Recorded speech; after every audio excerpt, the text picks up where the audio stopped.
I mean myself. There we go. Hello, fellow architects. Apparently, I did not hit the button all the way on my Steam Stream Deck. So here's a game that I've been meaning to play ever since I played it in the summer on a whim. I was in Jonesing for a tactics game, and I saw the preview on Steam and stuff. I'm like, man, this looks just like Final Fantasy Tactics Advance 2, which is like one of my favorite games of all time. And it turns out it is like a Tactics Advance 2 like. I played a little bit of it, and I was like, I gotta stream this game. I gotta stop playing this game, even though I really, really want to. So I've been waiting for for a while now, and I am playing a modded version of the game. Honestly, I was loving the game so much just from the few hours I did play, that I was like, you know what, as much as I'm enjoying it, right, I think that there's some nice mods here that can make it even more enjoyable experience. So yeah, I have character class mods and stuff, and I also have some custom. I spent the last couple of days and making custom some changes to the way gear works and stuff like that, and armor. And I think I might even release it for public use if I can figure out if the balance is okay and stuff, and I'll put it up on Nexus Mods probably. But from when I played, I'm really excited to be playing it, and so I played on beginner. It seemed like kind of like a little more my kind of speed. I don't really play these games to be like super hardcore, and generally when you make a game like put on a higher difficulty, it requires you to for you to make less mistakes and to have like perfect compositions and team comp and stuff like that, and it's not really my kind of thing. So I usually play on the easier settings, but like according to this, the veteran difficulty is misleading. Veteran difficulty is actually the default setting, and then above that there's hard and very hard. Yeah, and so veteran is actually the normal mode, and then there's beginner and casual on the easier side. So yeah, I played on beginner when I played this game in the summer, and it was pretty good. I think I might try veteran and just go on. That's the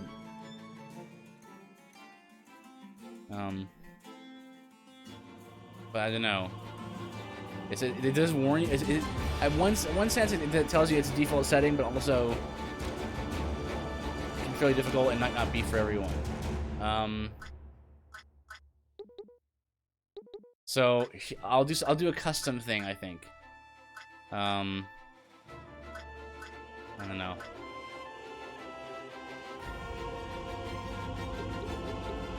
Well,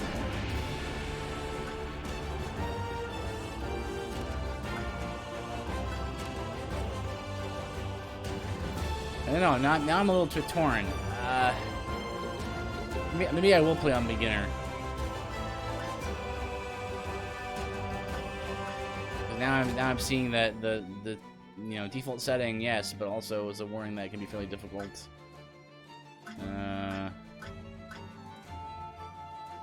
Yeah, I'll go with beginner. It's fine. In the dark days of centuries past, an otherworldly beast known as the Maw appeared in Tiora, leaving ruin in its wake.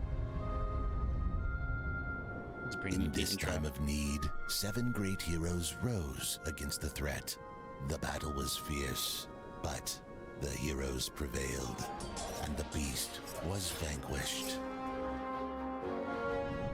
In slaying the beast, the heroes gained the power of immortality. They formed the Council of Immortals to rule over the land and enforce order to prevent such a catastrophe from ever happening again.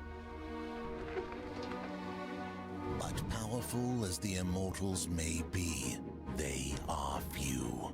Thus, they created the Order of Arbiters to enforce their will and protect the land. As agents of the Immortals, Arbiters wield absolute authority. They are judge, jury, and executioner. But in time, the Order of Arbiters has grown complacent and corrupted. Could a threat as dire as the ancient beast itself be looming over Tiora? Definitely. I think it's a pretty good intro. Again, this is what I've seen in this game is very impressive. Like, this is a indie studio as far as I know. I looked into the studio itself. They actually made quite a lot of games in the past, but it's definitely indie. But yeah, if you're familiar with Tactics or Tactics Advance 1 and 2 on the Game Boy Advance, this game is gonna scream that, especially once you get to the battle system, which is gonna be the core of the game. Good work, Anodyne. You handled yourself well. Thanks, Captain. I don't feel I actually did all that much, though. Violent confrontation isn't always necessary or desirable. Negotiation is an equally important skill for an arbiter. Of course, you're right, Captain. Are you sure Reiner knew the time we agreed to meet, Captain? Yes, he knows. But knowing Reiner, he's probably... Did you hear that? I didn't. Help, please, anyone, help! It sounds like it came from the alley just ahead. Let's go.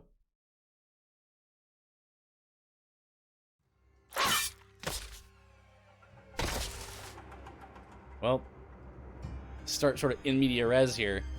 What's the meaning of this, sir? Why on earth would you strike down an unarmed man? Explain yourself. Pesky witnesses. What a bother.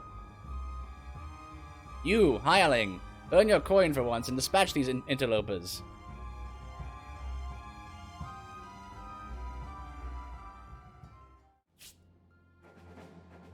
Alright. This is the defeat Alphonse. This is the tutorial fight. Deployment. In this phase, you can decide which allies you want to join the battle. You can place characters on the top of going to assign tiles until the unit limit has been reached. Shown on the top left. Sometimes specific characters will automatically join the battle and cannot be removed. At all times, bottom right of the screen tells you where all the controls are. You push select button for help on what menu, what things do. You push this, like, go on all. It covers over all the things that all the stats that are there. There's a lot of moving parts in this game, much like any tactics game, especially any good one, right? It's really meaty in terms of the variables and stuff like that, and this is no exception. And we'll be, we'll get into that in a moment. So for now, we're just gonna. This is the tutorial fight, so you just put down a unit and just go for it. We're just gonna teach you how to play. By lawful decree of the Arbiters, I order you to lay down your weapons and surrender. Now. You are an Arbiter? This is even more tiresome than I thought. Hireling, exterminate these pests for me, and you will receive a tidy bonus. At once, Lord Alphonse. As you wish. Anodyne, looks as though you're about to face your first real battle. Yes, I see. I am ready, Captain. I'm sure you are. But why don't we quickly review the basics, just to be safe? Combat's turn-based, and every unit gets an individual turn. You can take a move and an action on that turn. Top is where you see the turn order, and movement icon on the bottom left of any unit, where the little green boot is, that shows you the amount of movement you have. The other one is the jump icon to the right of that, and then to the right of that is your crit rate.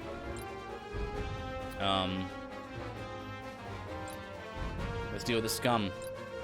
So you have your options right here. You always have access to these things unless you have some sort of debuff associated. To the very top left, right to the top left, which says 2H. Hello, Kiwi, welcome. The top left, this is an extra stream. I was very excited about playing and streaming. So yes, this is definitely an extra stream. So the top left is the where it says 2H. That shows you your height in relative terms, and then also the bottom numbers at underneath that 810 is your current location on the grid of the map itself. So the goal of the whenever you hit the pause button, you can actually read the objective. They change depending on what battle you're doing. So our goal actually is just to defeat Alphonse, so you can just rush him. Now the weapon you can also hit the left and right bumpers, the left and right on the control stick to toggle between information about your character, that unit. So I'll be doing Oblivion soon. Oh, nice, Kiwi. Very good.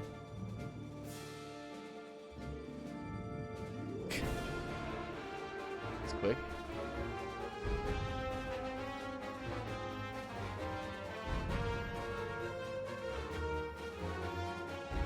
Oh, hang on.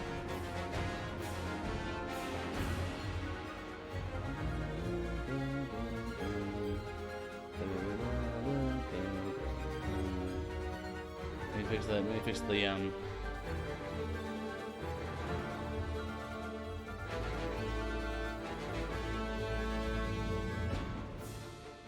clear my Steam backlog.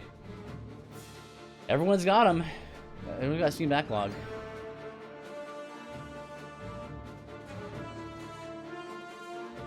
If you're oh, thank you, Toe Man, for the follow. Appreciate it. Alright, so, yeah, Steam backlog. Everyone's got a Steam backlog, right? So you have to defeat Alphonse here. So we're just gonna move in quickly here, and every movement you make matters. So take into account all your unit's abilities to move. So, for example, Kyrie here only has movement of 5, so it's best to put her like right over here. Because next turn comes around, Anodyne has a movement of 3, and so I need her to get in front of him.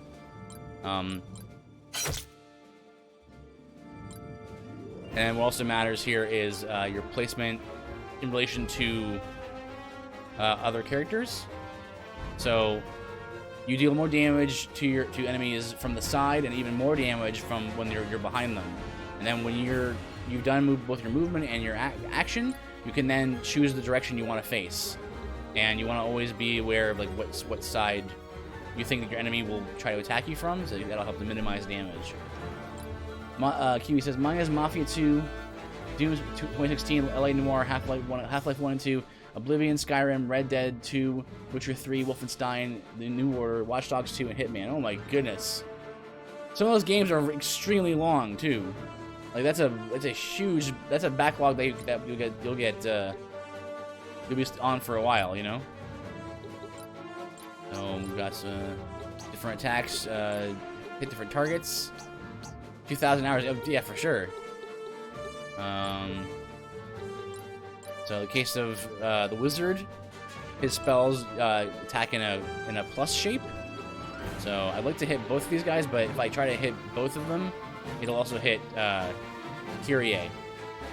So I will intentionally like off target to only hit him.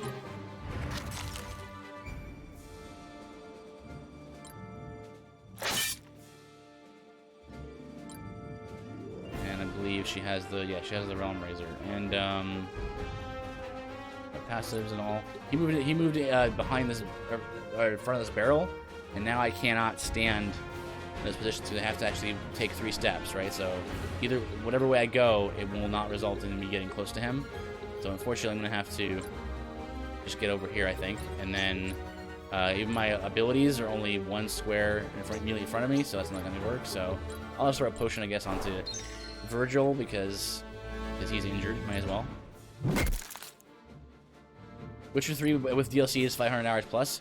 It depends on what you do, right? Skyrim is the same thing. If you rush like just the main story quest, like it doesn't take that long. But definitely, if you're stopping and like you're intentionally like wanting to, I'll be doing everything possible. Okay, then yeah, there'll be thousands of hours like Oblivion, Skyrim, Red Dead 2. Watch Dogs 2 and Witcher 3 it'll all be like hundreds of hours.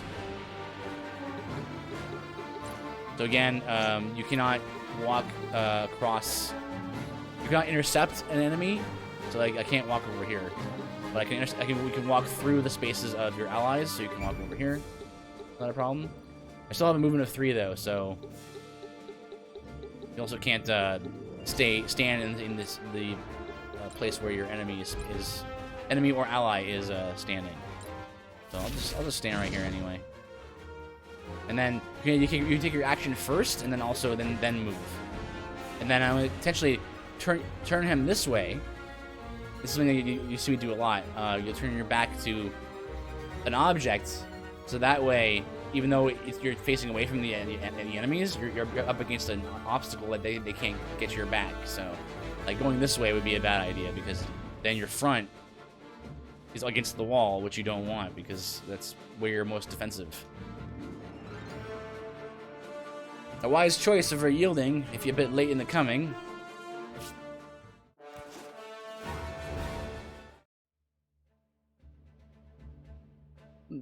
Ladies, there you are. What's this? You didn't tell me we were going to a party. Reiner, at last. Weren't we supposed to meet an hour ago? We could have used your help with these thugs. No matter. This gentleman kept us company, and now we will show our gratitude by providing him with a nice, comfy cell. You cannot be serious. Do you not know who I am? I am a lord. Lord Alphonse, to be precise. As a nobleman, I am of the realm. I command you to release me. Slaying an unarmed man, attempting to eliminate the witnesses to your foul crime, and now resisting lawful arrest. There are limits to the privileges of nobility, as you're about to learn. An arbiter and a simpleton, I see. Very well. Let us proceed with the farce if we must. Bring me to the arbiter's chapter house for my trial. Are you suddenly struck dumb as well as simple? The knight's chill does not agree with me. Make haste and escort me to the chapter house, wench. Reiner, I decided to make a small detour to Illuster. We will personally deliver this nobleman to the main chapter house. Clever. I wonder how much sway the little lordling has in Illuster. Very little, I suspect.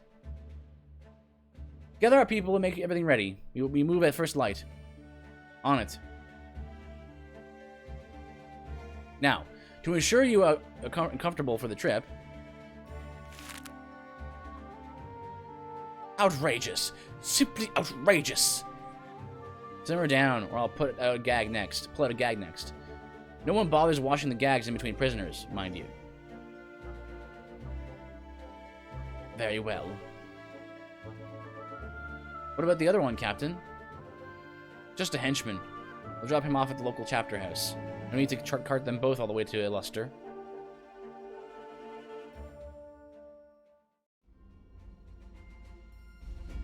Let's head for Illuster now. I'm sure our eminent guest is eager to get started on his trial. The journey may be treacherous. We should stop at the local guild here in Geli? And hire more hands for the road. An extra recruit could go a long way. So there's lots of, like I said, a lot of different mechanics happening here. So Reiner is suggesting that we get new recruits. Early on, you're going to want to get a number of spend money getting recruits.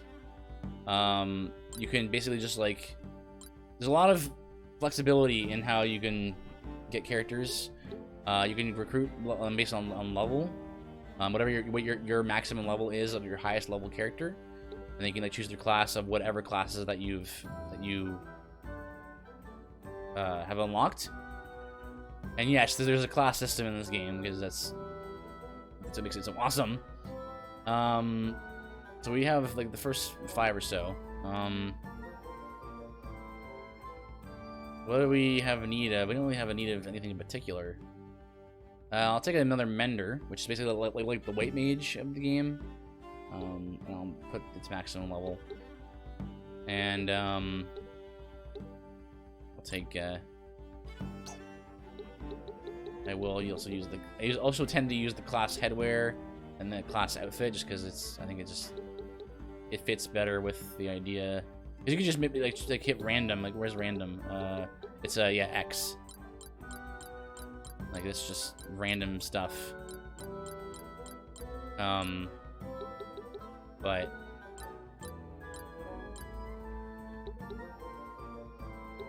yes, and that's that fit. And make it white though. Is there a white just to match the? Oops. You change the name as well. Sorry about that. There you go.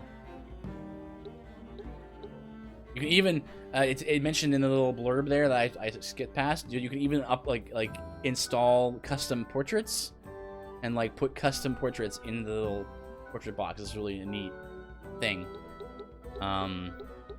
This game is very easily moddable. They put a lot of effort into making the game very mod friendly. So yeah, we'll get the recruit there. Here's my troop list. This menu can manage your units, including changing their equipment classes. You can also access crafting, check your items, sort your units, and many more options. You can also change your classes right here. New classes become available as you learn more abilities from your current class. You can change them many times as you want. You can experiment and like mix and match stuff. It's fantastic. For the moment, and what you want to do is you want to assign. You want to like build a character in a certain way. Because if you go to your class change here in the top right, I don't know where the chat is a little bit. Anyways, where the chat, yeah, right there, right above me, is you see the growth, and that means that's how much a character will gain in certain stats when they are that job, when they level. So, while you can certainly do whatever you want and experiment, you're gonna want to like kind of like think about what you want your characters to be doing. So they start you off with a couple of archetypes right off the bat. Generally, I'm thinking about making Reiner like a ninja, like an evasion tank. I call those ninjas. Obviously, Virgil and Lana are also the kind of like the Darkest Dungeon. How you get like those two characters who are like not main characters, but they're also like you start with them no matter what. You always start with a Virgil and Lana. Start. And Wizard and Mender are their like healer and magic damage dealer are their kind of classes. So I'll stick with that. Reiner will probably either be an assassin like with high crit rate or a ninja with high evasion. I'm gonna go either one or the other there. And then probably like I might either do tank damage dealer or tank damage dealer. I'm not sure. But for now, we don't have to worry about that too much. We just go learn abilities here. You need AP, which you can unlock by getting by finishing battles. AP will be earned from your current class selected, not your subclass, though participating in battle. Characters not in combat will receive a smaller portion of the AP earned by those in combat. Additionally, everyone will learn a small amount of AP for classes their allies are using through the Vicarious Learning bonus, which you get at the end of a battle. And here are how all the skill trees look. It's pretty simple looking, right? There's generally like sort of two sort of like little branches that kind of go back up, down into one path again. The complexity doesn't come so much into like the individual skill trees exactly. It's more so because very quickly you master a class in this game, and eventually you start mastering all the classes, combining abilities and passives and counter abilities and all that kind of fun stuff. But generally there's sort of like two sort of general trees, like one's in terms of but I think I'm gonna go with Power Strike, which unlocks Knight for Kyrie, and I can switch to that right away if I want to, and make her damage dealer. But I think I'm gonna make for now I'm gonna make Anduin a tank. So if we go over to learn abilities, and we go to the field, Field Aid. That'll help us heal a little bit and also remove a few stats effects. Yeah, I might make her a tank as well. And then also the shop is there. You can buy items just for out of the box, or you can try and buy where you like equip stuff on your characters, and then you can buy stuff. And then you can like just leave the store. So I don't have much money. Also, we have no access to no accessories yet. So generally, your loadout for gear is gonna be like main hand, offhand, head, body, and then 2 accessory slots. But there's a again, I wish this is why I stopped playing this game early when I was playing through in the summer, because I found stuff that I would like. Stuff kept happening that I was like, man, I wish I was recording for this, because I found out that, well, I guess we'll find it. I'll show you when we get around to it. But right now our gear is very basic. It's not basic though, because I kind of modified some stuff. And even though the gear system in the vanilla game is very good, it's like the gear in the game is very non-linear for the most part. I modified it further to be even more differentiated. So all the gear and items we're gonna find, all the weapons we're gonna find are all very distinct, and most of them are very distinct, and yeah. And so it'll be fun to kind of like see what we can find and equip and all that. What's happening, Captain? Stand back, Anodyne.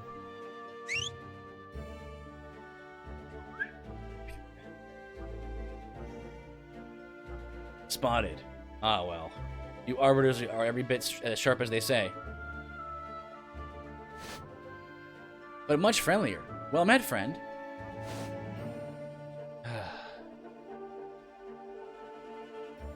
If you have business with us, out with it. Otherwise, step aside. Of course, I'll make it quick for you. Hand over that nobleman traipsing along at your heels, and everyone else can be on their merry way, safe and sound. What a splendid idea! Quiet. Safety and soundness first. Exactly my own philosophy, but first tell me, just what is it you want with our bejeweled guest? Funny you should ask. From what I've been hearing lately, I bet you arbiters wouldn't mind a taste of this action yourselves, eh? Alright, here it is. This rich fop will pay us handsomely for his freedom. Hand him over, and 20% of the fee is yours to divide amongst yourselves. No one need ever know an arbiter was involved in our little transaction. I get what I want, you get paid, and your reputation remains as spotless as Illuster's peaks. Win, win, win. Is there a fourth one I'm missing? Well, what do you say? Do we have a deal? I don't know, Kyrie. Only 20%? Captain? Enough. We haven't the time to exchange banter with these fools. As for you, lot, attempted bribery, intimidation, interfering with an arbiter business, serious crimes, the kind that should see every one of you decorating the trees. But get out of our way, and I'll forget I ever saw your faces. That is my final and only counteroffer. Signal that you accept before I change my mind. Of all the do me luck, we just had to run into one of the clean arbiters within 100 leagues. Jump lively, boys. It looks like we must earn our prize today. No survivors, no witnesses. Okay, now here's the actual first official battle of the game. And the game starting us off with these 3 combatants that we are forced to use, which is not a problem. I got 2 menders here. I'm actually going to put my mender over on this side, because over this corner not going to do much for us. Extra 6 units is now put down on the field. Alright, so starting off, Rainer's got the fastest speed, so he gets to usually go first amongst everybody. Speed is how the game determines who goes in what order, as you would expect. And you can actually steal money with steal GP and also do a little bit of damage too, which is pretty handy. It might be pretty handy early on, I think. because for balance sake, I actually increased the cost of some of the items and stuff. So, all right. So for now, I cannot actually do anything. I'll just end turn. If you hit end turn, you then just choose which direction you want to face in. And ending turn rather than doing an action allows your turn to come around faster. So it actually, even doing that is not like a waste. It's a strategic thing. All the choices you make in this game that I found are strategically done. And again, end turn. Not the best way to have her make her face, but oh well. Items don't work, so they work as they usually do in most games, so you probably shouldn't skip this tutorial. In combat, any character can use items simply by selecting the item commands in their action list. You'll notice items have a count next to them. That count is the maximum amount that can be used in any single combat and is shared across the whole team. At the start of every battle, the item counts are automatically refilled to their maximum amount for free, so don't hold back on using them as needed. So, I'm not sure if that's how it worked in Tactics Advance 2. It's been a while, but Panacea, everybody's all debuffs. This is all single target, like a target right in front of me. So again, ending turns here. Still trying to get into position here. And again, just run this way. Ouch.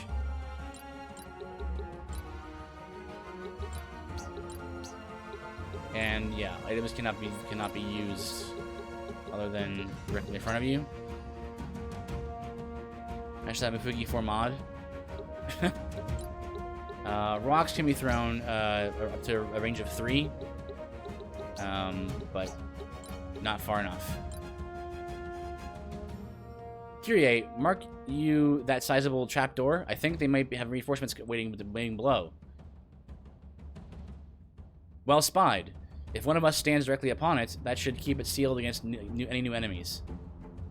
Agreed. But we must move quickly if we plan to secure it. They could strike at any moment.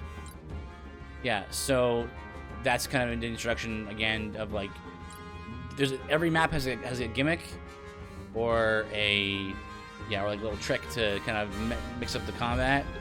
This map has guys who come out of this doorway, this cellar, and again, we can attack with our weapon and just do normal damage. I probably want to blind this target if we can. A chance to blind here. That will lower, like, I think it halves his chance to hit. And I'm right out in the open, so there's nowhere to, I should like, a best way to stand, but yeah. Oh, he dodged. Very nice. What's his default? He's vision 6%, so it's still not super good.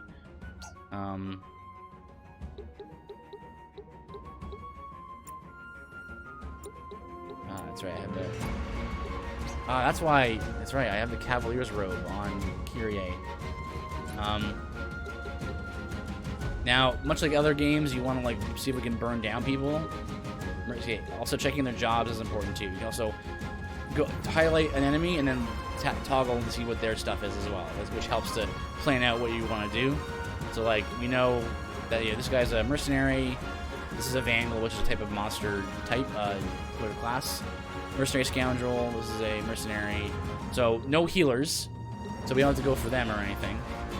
So, using Realm, I'm using the Vita Axe, actually, for her. So, there you go. And again, like, what you might want to do strategically is, like, actually turn, I'm actually going to turn her this way. And hopefully he'll attack her because she's a more juicy target, right? And so, because I don't want Raynor to get hit too much, because he's like almost at half health.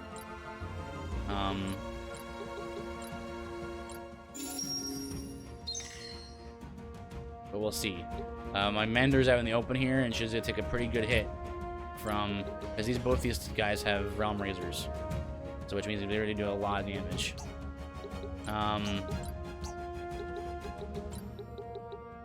Again, we have a healer here. Ideally, it'd be good to get... She doesn't even have a healing spell. She has a cure all debuffs spell, but no healing spells. I'll let her sit.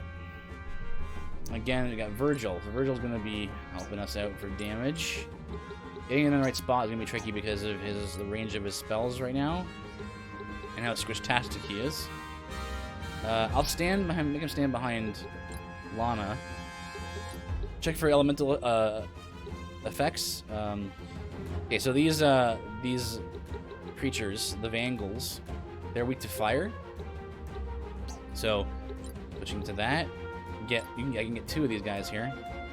Or can I do anything here? What if I were to move him? No, it's as far as he can move. Yeah, this is the most efficient way of doing it, I think, right here. And then I'm gonna turn him this way. Anodyne, still not close enough range for anything. She can move in and like throw a potion or something, or a rock, which is what these do. 25 damage. Just throw it at him. Killing these guys with these hammers, with the great hammers here. Oh, good miss. Oof.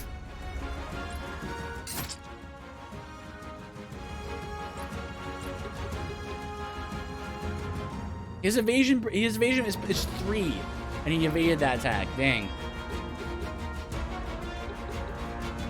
Let's see. Meanwhile, Rainer has a movement of 5.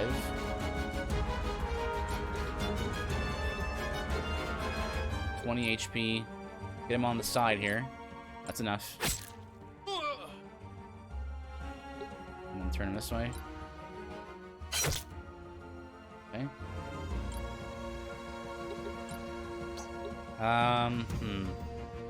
Now the thing is, I can use potions on other allies, but only adjacent targets, so I can't actually get in there to heal Lana.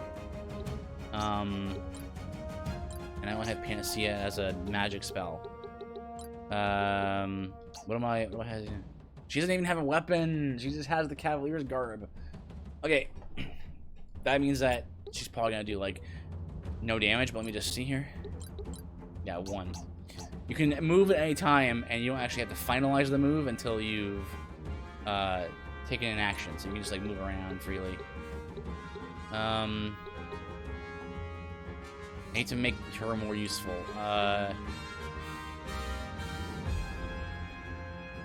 It'd be best if I get her in the back row for a bit. End turn to make her turn come faster. And then get around back here. Power Strike would be very good on these guys. Lower that attack. 144. And again, send her the back row. She can squeeze between allies. So Virgil's hurt, so is Anodyne.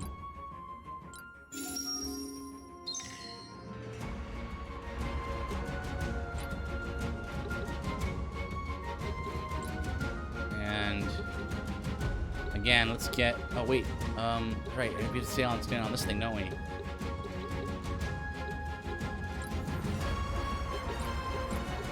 Is there any way to hurt multiple targets right here? But that would mean I'd have to stand where Rainer is with Virgil. Don't want to stand out in the open though, that's for sure.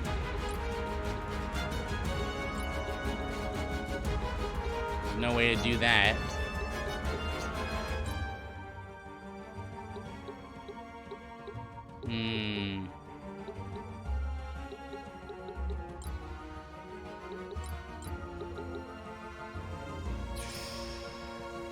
Seven, though, it's not much damage. I think it's worth it. Just like just tank it. Oh, because she's wearing the fur cap. Fur cap gives you plus 60% resistance to water, so it's actually worth doing like this. Oh, that's cool. That's really cool. Okay, so that's worth it. Anodyne's good to go again here. 28. 40. Bonk. Good. So, major problem here. Up on the timeline there. Oh, I can hear voices coming from down below. We don't have much time now if you're planning to block that trapdoor. Special events that happen during con will display on event icon in the turn order list at the top of the screen. When the event icon comes to the front of the turn order, the event will trigger. So that's the little clock there. Which is, again, very useful to know what you need to kind of like plan your strategy. Lana's now behind me. I can now potion her. And she can stand behind me, and I can body block her at least. With, what's her name? Gira?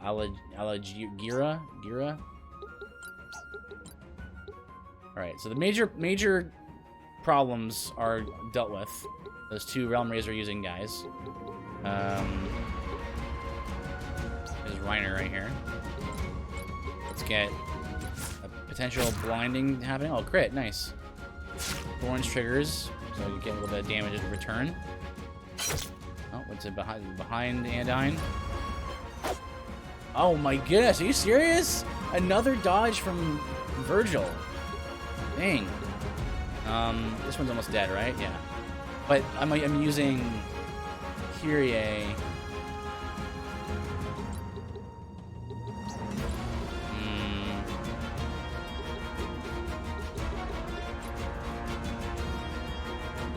Stand right here. Boom. Nice.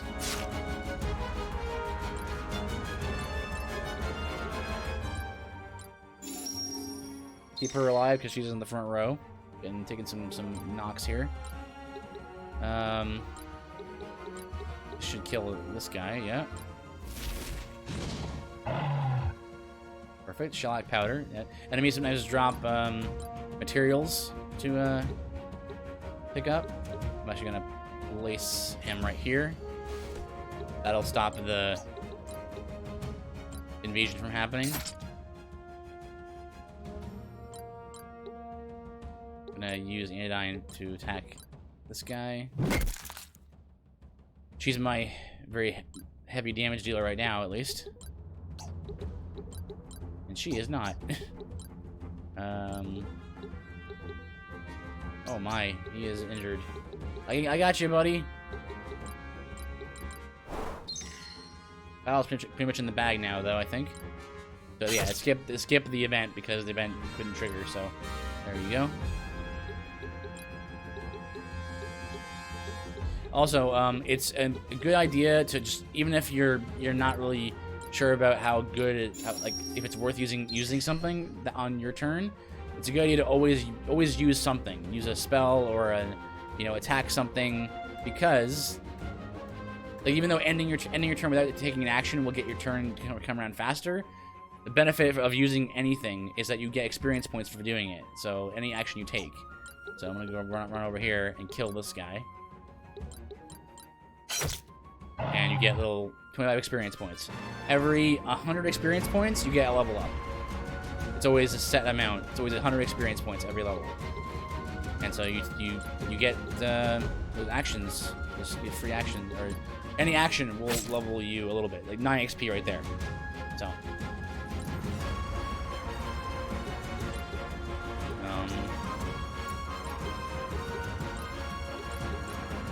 He has a modded, the Virgil starts with a modded weapon called the Saboteur's Catalyst, which has a small chance of inflicting every status effect, almost, not every one, but a lot of status effects in the game. Like you see it like right over here, like it's like 9 different status effects. But they're only like 10% chance base, and then the percentage goes up by various factors depending on what you got going on. Nothing procced. Each status effect has a separate roll, so the game actually rolls 9 times for each effect, and so it's 10% chance for each one. Just like, I don't know. Anna's gonna go next, right? No one's really hurt though, or they're hurt, but they don't have a status effect, so they don't really have anything to do with her, unfortunately. Gonna just run over here, and then whack-a-doo. Snakebite oil.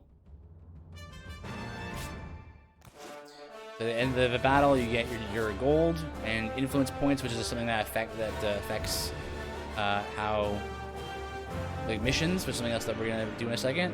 We found a shield crossbow, so that's good. That's an up close and personal crossbow type. I'm not sure if we can equip it yet though. And then you get ability points, which helps you to learn new abilities for your jobs and your classes.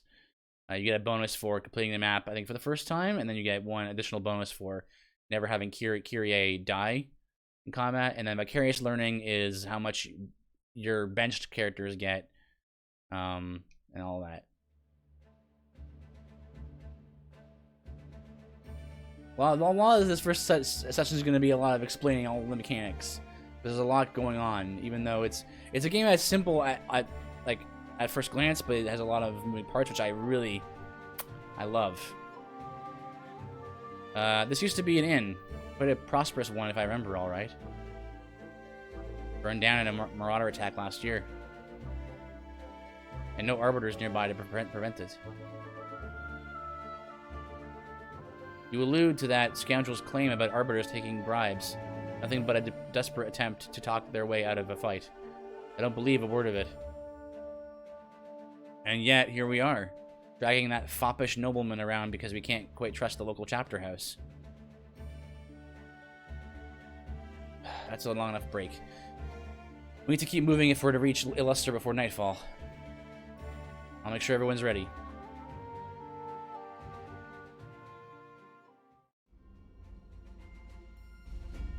You need a breather after that, Anodyne? I guess it couldn't hurt if we're not in a rush. Thanks, Captain. Occasionally, a note on the world map will be marked with a exclamation mark symbol, indicating that an optional character event is available. And then you go to the node to do that. So notes are time sensitive, and they disappear as you progress in the story. So you can go to hit that, and you can hit event. That was exhilarating, Captain. But I also feel a bit sick. It will pass. When I was a child, I dreamed of becoming an arbiter like my mother. I also dreamed of fighting alongside her, but never that I would be wearing her armor. The armor you inherited, but the position you earned. Watch this one for me, would you? Yes, Captain.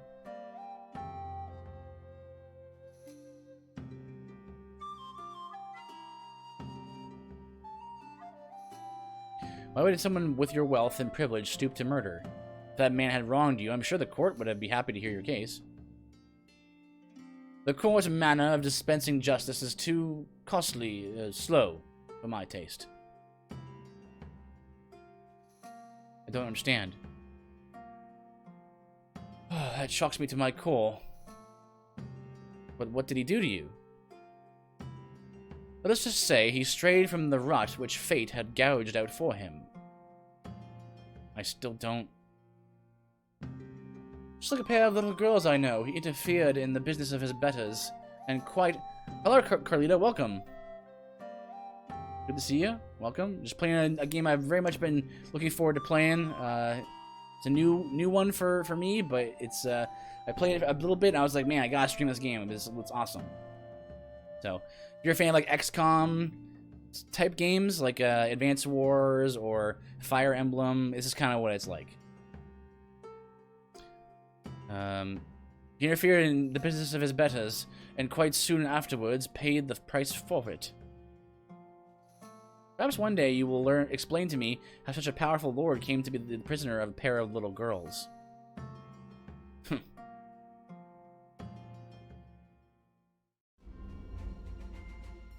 So we can also go on patrols. Patrols are basically like you do a battle on that same battlefield, but it's not a story quest, right? So at any point you can just go back to any battlefield you've been to and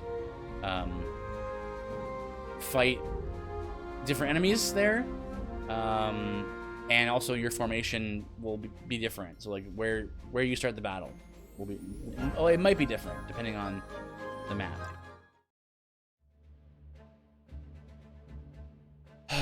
Why didn't you delegate the paperwork to Anodyne? That's what captains in training are for. Anodyne needs a break. The journey here has been much harsher than what I would typically expect of a trainee.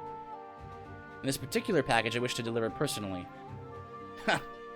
I have guessed that was the reason. Greetings, Arbiters. How may I be of service? Hey there, Guardsman. We're dropping this prisoner off for trial on several charges, but primarily murder. Murder, is it? Shame. Not often this kind get brought in alive. You heard the captain. This one's in for murder. Take him to the lowest level and make sure he makes it safely to our darkest, dankest cell.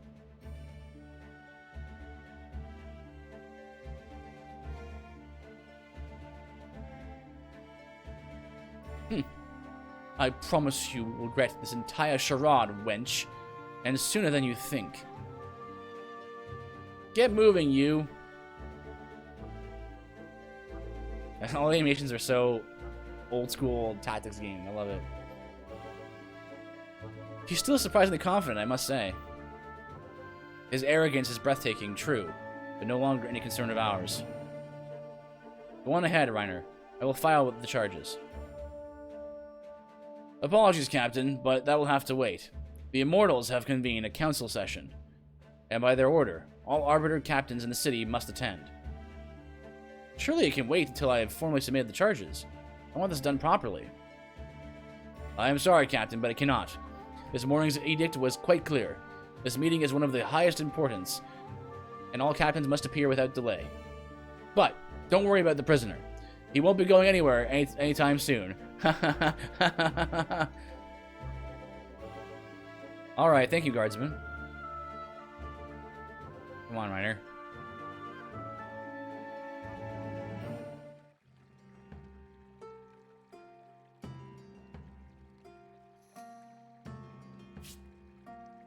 Council chambers for the Immortals.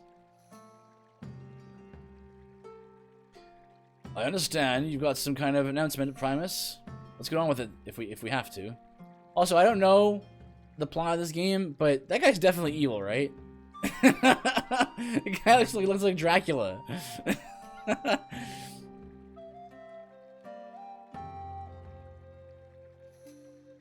As everyone knows, while each of the council bears the title of Immortal, we're not quite as long-lived as that. Every so often in the course of our reign, one of our number is replaced by a younger prodigy. The new Immortal retains the title of his predecessor and adopts his colors, but he is nevertheless the new Immortal altogether. Is this going somewhere? Septimus? Yes, I know. But important, nay, critical. Immortal business awaits me.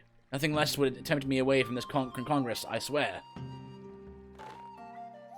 Naturally.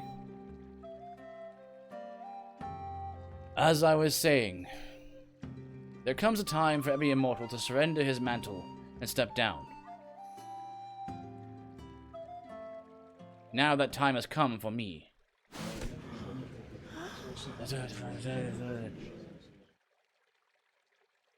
That is certainly going to liven things up.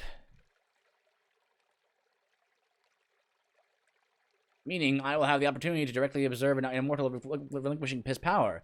How absolutely fascinating. Are you quite committed to this decision, Primus? As everyone knows, I am the oldest remaining Immortal, alongside Quintus. I was present on the day we brought down the ancient beast, and I personally scribed the founding tenets of the Immortal Council. What I'm getting at is this. It has been a very long journey. Rewarding, yes, but also tiring, and the time has come for me to step down. Our trusted Arbiter captains are no doubt eager to hear what follows. Quintus, would you kindly do the honors? Me? Yes, of course, Primus. As the situation only occurs about once a century, it will be a mystery to most of you. When an Immortal's time has come, a replacement is selected through a method called the Marked Pilgrimage. Every Immortal marks a candidate of their choosing, The details of the pilgrimage are explained to the marked, but as they are of no import to you, I shall waste no time on that. What should be of great interest to arbiters, however, is that each marked is an immortal candidate, and, as such, is bound by no laws for the duration of their pilgrimage, which I'm sure works out great for them. You must render assistance unto them if it is requested, but must not otherwise interfere in their business. I believe that is everything. Are we done with the surprise announcements for today then, Primus? Excellent. Captains, you are dismissed. Vroom. Primus is as old as the council itself. It'll be strange to see another assuming his title. I suppose the day must come for each of them, and he has been at it the longest. Though it does seem surprisingly fit, especially in contrast to Quintus. Ah well, there'll be plenty else to worry us soon enough. From what I've heard about the marked pilgrimage, chaos follows closely on its heels. Wait, what's this? Decided to take the air. To take the air, did you, Alphonse? Because I don't think it will agree with you. Well, well, the nosy wench and her hired gorilla come to see me off? We're here to see you return to your cell, and promptly. I cannot believe it. One of the immortals has chosen you to be a marked. You are much sharper than you look, I grant you that. But indeed, only the absolute finest are selected as candidates for the exalted rank of immortal. It's only natural my name would end up at the top of the list. Now, if you'll excuse me, I must hasten on my pilgrimage to Sentina, and thereafter my imminent ascension to godhood. We're just going to let him go? You heard the council's judgment. He is above the law now, untouchable.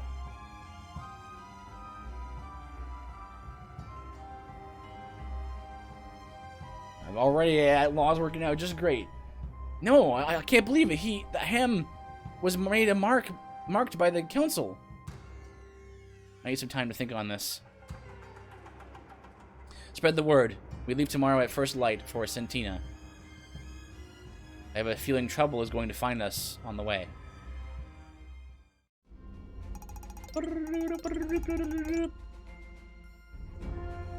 We should visit the store before we depart for Sentina. We can certainly use the upgrade to some of our equipment. Or maybe not. And again, Captain Kyrie, what can I help you with today? So we kind of want to recruit more dudes.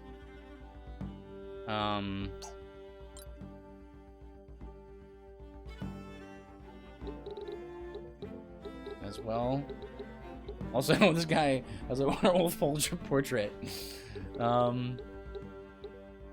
make him use the class hat and accessories, or class outfit and class hat, and then change his face to be a werewolf face.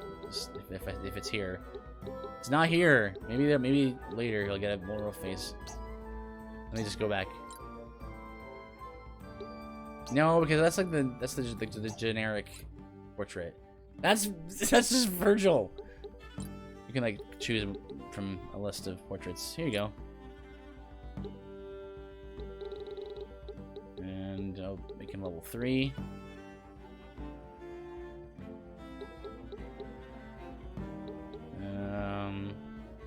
Yes. Yes. And make his hat black. Actually, no, green's pretty good for this, right? Nah. Go with that. Level 3. Yeah, sure. Make him a mercenary. We have to kind of be careful with our money here, because we don't have much right at the start. Eventually, money starts to flow a lot more easily, but... So, what do we got here? Eventually, the goal, ultimately is to get at least, like, 12 to 15 troops. That'll be enough for us. The reason why you want more than... There's a couple of reasons why you want more than your just the 6 that you normally deploy. One is for missions. The other one is for when your allies sustain injuries in combat. So let's see. Check out our gear here.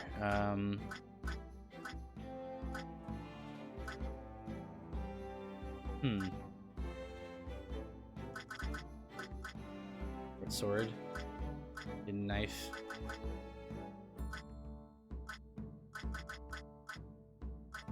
What do we need for? How do we... Wait, what can we do here? There's so much to pick from. Let's just, see what we got. What we got here? Buckler. So Buckler's real good. We can get that on him. No? You not use Bucklers?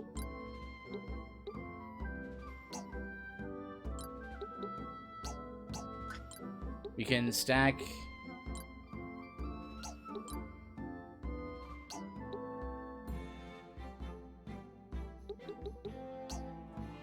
Oh, wait a minute.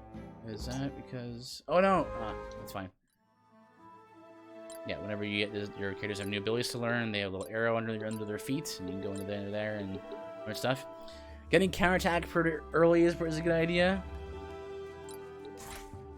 You learn a counter ability, you set that ability up in the menu, so everyone can equip right here. Yeah, top regular abilities, you have different classes' abilities. You can only use 2 passes on your current class provides after you unlock them, and you can select up to 2 passes and 1 counter ability from any of those that you already know. So you allow experimentation and stuff like that. So we learn counterattack. So counters with a regular attack with any offensive action taken against the character by an adjacent unit. So great if you're in the middle of battle, you know, right in the thick of it. I found counterattack to be pretty good. These 2 slots here for things we learn. We don't have any of those yet. And ultimately, we want to just like start unlocking abilities of all sorts. Get Fleet of Foot early, which gives you a temporary buff which is +1 movement. And we're just gonna go through everybody here. Mercenary. Okay, so a knight, and I unlock knight. I think I'm actually gonna switch her to the knight class, which is the tank class of the game, or one of them at least. And then yeah, right now she has defend.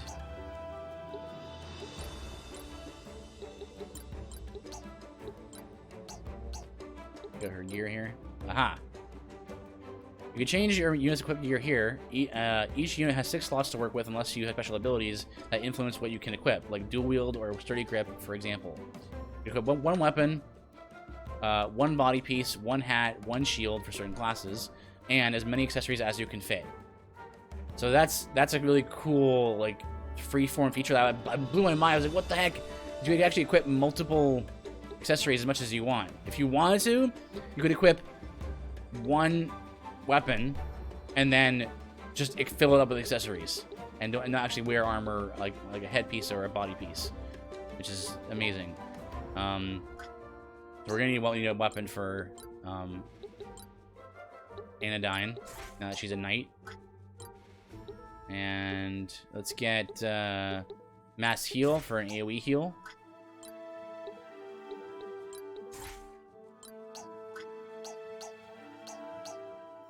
So we're gonna spend some money to get see if we can get a weapon for Anodyne, because that's what's really in dire need right now. Okay, so we can get the short sword is pretty balanced weapon, but it has enhanced speed. So not as powerful as the Realm Razor that she was using, but the standard short sword, you know, a sidearm for those who want to travel light and strike quick. So that's where the sort of 8 speed comes from. So she'll attack a little faster there. Also, we have the Tactician's Spear, which the spears are really good because they have extra range, so you can actually hit a target from 2 squares away rather than 1. But the Tactician's Spear is not actually a damaging spear. It says an enchanted spear designed for supporting allies in the heat of battle. A mere touch can rally those from the brink of death.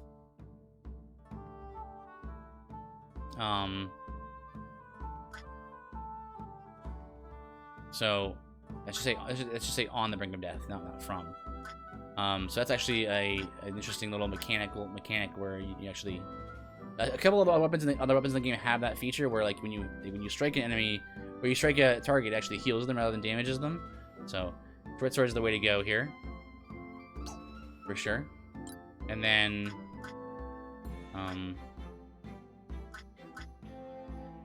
buckler is also very strong for evading. Small target shield for archers and fencers. It features a central protrusion designed for parrying attacks. So it has no defenses, but it has very high evasion. So I'll put on buckler on her, and then we actually don't have enough money for that because it's expensive.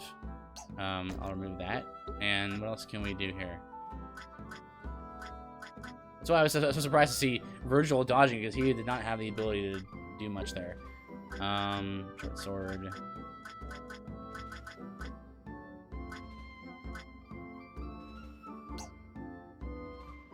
Yeah, let's go with this.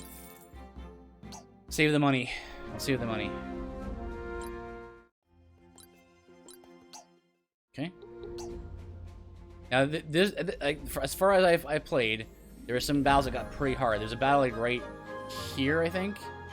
Right here. That got very difficult, and I had to actually grind a little bit because I mean, I probably could have like strategically figured out a way to do it, but there were some tough enemies in that encounter that would kill me quickly. Looks like my hunch was right on the mark. Trouble just found us. More like we went looking for it. When I go looking for trouble, it'll be, well, something more dangerous than this lot anyway. Fair point. Hey, boss. These here travelers is an exact match for the description we've got from that posh lord. Yeah, yes, I can see that. Now show your fly trap. I'll do the talking. You there, officer? Are you Kyrie of the Arbiters? I am. Do we have business? Unless it is urgent, I suggest you head to the nearest Arbiter's chapter house and take your problems up with them. It'll end better that way, I promise. Oh no, I'm afraid that will not do. For you see, you were just the person I've been waiting for. Wait, I believe I know the rest. Alphonse wishes the wench to be dealt with permanently, or something to that effect. And you underlings better not bungle this or else. Sound about right? Well, how did... boss, the Lord Guide did warn you there was a wily lot. Bah, I'm not sure how you knew we were coming for you, but that changes nothing. We have both the numbers and the experience in this dirty business. Unlike you ceremonial flunkies running errands for the immortals. You know what to do. Take them down to the last man. And then we let them get into position all over the map. Defeat all foes is the goal here. And again, you want to just either you do it now or you do it later. You kind of survey what everyone's up to here. Scoundrel, mercenary wizard. So he might be the guy we want to take out first. Mercenary, knight mercenary. So he's gonna be tanky. Mercenary and scoundrel. I'll put Reiner. Putting Reiner in a good spot is always useful if you're a scoundrel, because you can use fleet of foot to give people extra movement. So I'm gonna intentionally put him because it's only a self-target ability. So I put Anodyne right here. Wait a minute. Yeah, that's right. And then I'll put Virgil here, Lana here, and I'll put. Who do I want to use? Cornelia. Coronils? Coronils.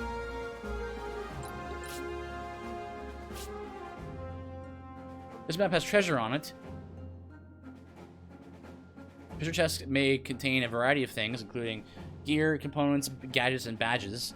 To access the chest, one of the units must be positioned right next to it, then use the open action that will appear in their list of commands.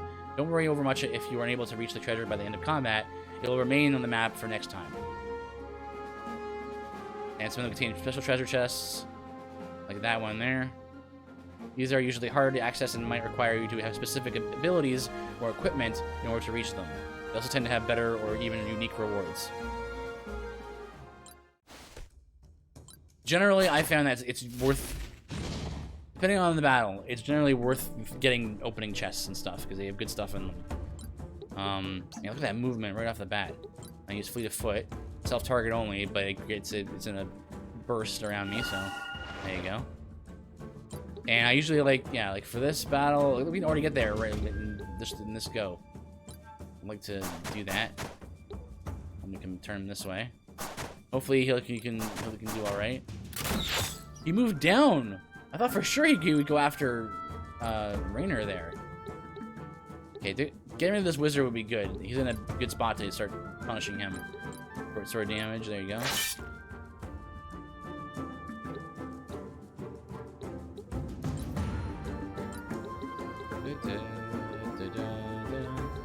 Let's see. Chivalry has the defend action. Let's see, which is you heal on your turn, and also you take half damage from all damage sources. Now I cannot move into this position because of there's like a rock there, I think. So as much as I would like to get rid of this wizard like first round, I can't do that. But I'll move over here, and I will use. Wait, can I use? No, I cannot. If you use Forceful Strike, you can actually cause enemies to bounce. I wonder if it will be worth doing it here. I guess up against the wall. 32.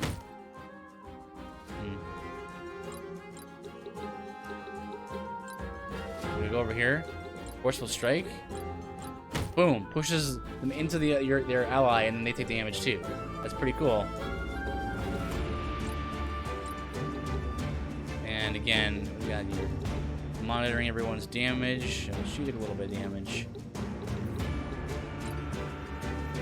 Is it worth to heal this early in the stage? Well, I can't heal anyway, so she's out of range.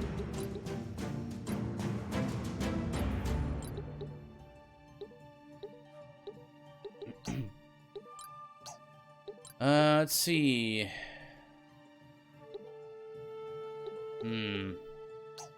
Well, I want to use my nukes, but kind of not really in a good spot to be using them. Dun, dun, dun, dun, dun. Because there's no way for me to not hit an ally here.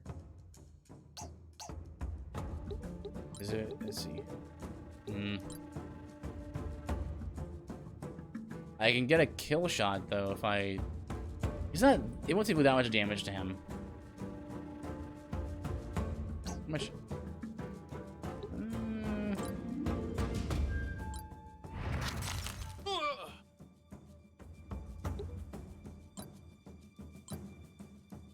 Oh no!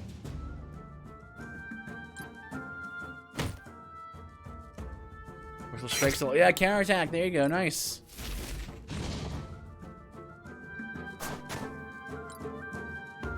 Alright. Oof.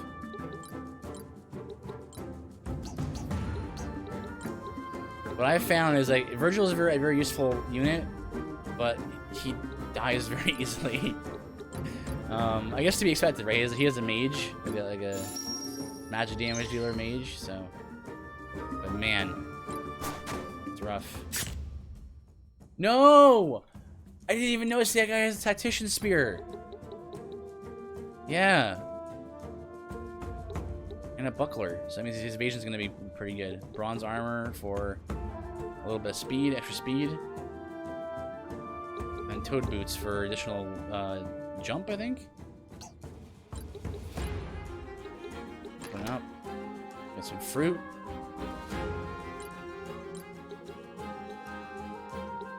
Okay, interesting.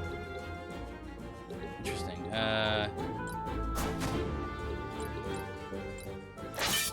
Okay, solid strikes from Coronels. He's a scoundrel. This guy's a mercenary. Power strike.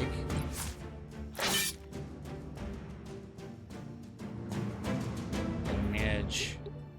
Yeah, turn this way. That movement's pretty good. Strong movement there. 34. What else can we do here? Forceful strike, field aid. Just going with a regular attack there. 8 experience points. Oh, I didn't see he has a... Ooh. Guy's got a Realm Razor. Hang on a second. Oh boy. If we move back here, we can cast right here. There you go. 7 for hat. Wait, hang on. 7. Yeah, for cap. That's fine. Let's go with fire.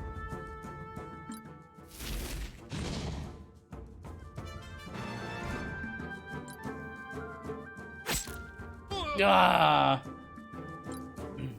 One of your allies has fallen. Falling allies will be available again next battle, although they'll have sustained an injury. An injury will drop their stats by 10% until it wears off.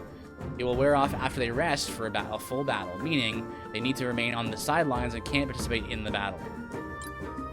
Allies can also be revived in combat using spells and items, although they will still receive an injury at the end of combat regardless, and could receive more injuries if they fall again. Note that Kyrie will not be receiving an injury if she falls in combat because she's the main character. She has to be in every battle that you fight. Well, pretty much most of them. The ones that are like story missions, at least. Oh boy. But yeah, see, usually Virgil dies the easiest. So, all right, so we got the treasure chest there. So let's rush down here and see what we can do here. Killing this guy is probably a good idea because he has the Tactician Spear. So I want to deal with him because he's basically a healer. Lowering his... This is actually kind of a cool mechanic. Because his spear heals on hit, like blinding him actually lowers his ability to heal. Like it basically makes it less chance that he's going to heal, which I think is a cool idea. Okay, so I have Phoenix Ashes, which is how you revive characters. However, I don't think it's worth the turn for her. Rather, probably best to heal somebody. I'll heal Kyrie. And I'll just, I'm gonna move Kyrie on her turn. And the next guy going is the Tactician Spear guy. So I'll just move the door right here. Oh, you see? How cool was that? What a cool thing. I did not expect that to actually kind of synergize there. That's awesome. I actually made him a worse healer by blinding him. That's cool. Okay, I'll jump down here and we'll kill this wizard. Bonk. And then we'll turn this way. There is an enemy directly behind me, but I'm thinking that because of my elevation, he won't actually be able to reach me with his weapon because there's actually both reach horizontally, but also there's reach vertically. So in these games, so I don't think his weapon's big enough to reach my back. So turning my back to the log here is actually a good idea. Who else we got? This guy needs to die because he's an absolute titan with that weapon in his hands. This guy's almost dead though, so I think I want to go for the kill here because he's gonna go next. Yeah, I'll go for this. Anodyne has probably the highest defense of all my units right now. So if I go ahead and kill this guy, and then turn my back to him intentionally, that'll hopefully lure him over to Anodyne, but not always. It's not a really guaranteed thing. It's just like it's a gamble. I'm gonna go deal with this. Who do I deal with? The guy who can heal or the guy who can destroy people? I'm gonna go with this guy. Power Strike on him, lowering his attack, which makes it much less of a threat. That's the main problem with him.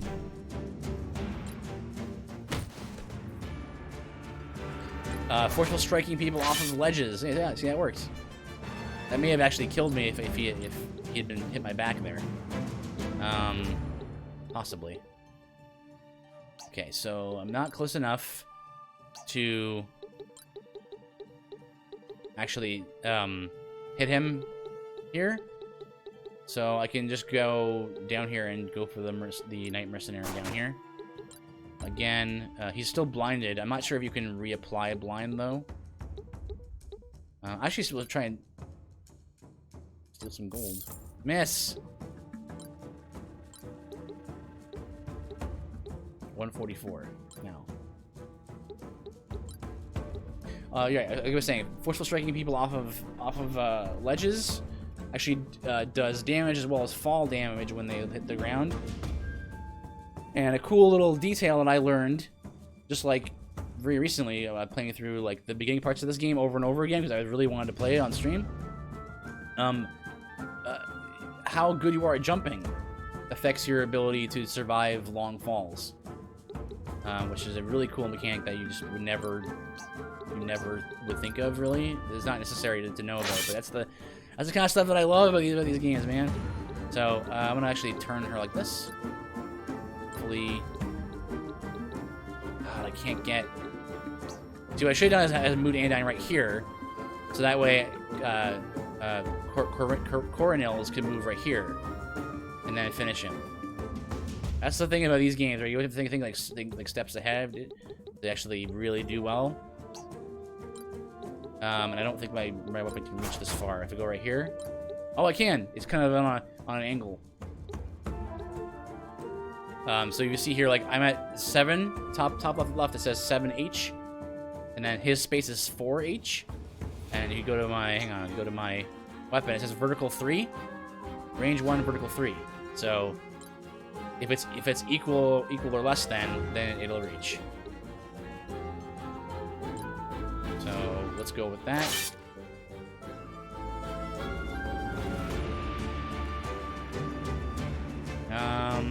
Let's go this way. You're okay. You're mostly okay. You're mostly okay. I'm not. She's not okay. 2 Menders in this fight might have been a better idea. Ah, I shouldn't have turned her that way. It's okay, because now he's gonna die. On her turn. Bonk. Shellac powder. Ah, no. Alright, and again, let's try to keep him pinned down. Takes half damage this turn because he used defend on his turn, so this means he took half damage. Unfortunately, the blind did not proc, so that's what I was hoping for. Although, if I kill this last combatant, he cannot kill me because well, that's not true. Because his spear won't be able to kill me, but he can use his other abilities if they do damage to me. Which I don't think he has yet. Jump in front of him to save him. Oh, actually, wait. Use forceful strike off of the log. Boom.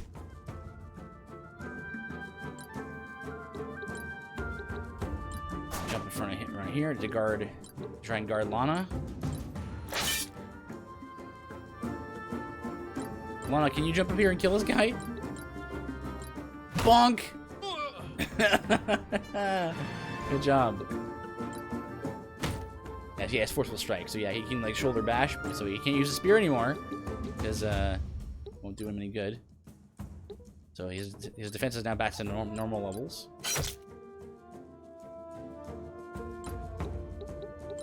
And we just run over here. Steal some more gold. Do a little damage, steal gold. Gonna want more of that. And they're kind of blocking the way here. Use Field Aid to give her a little bit of a boost.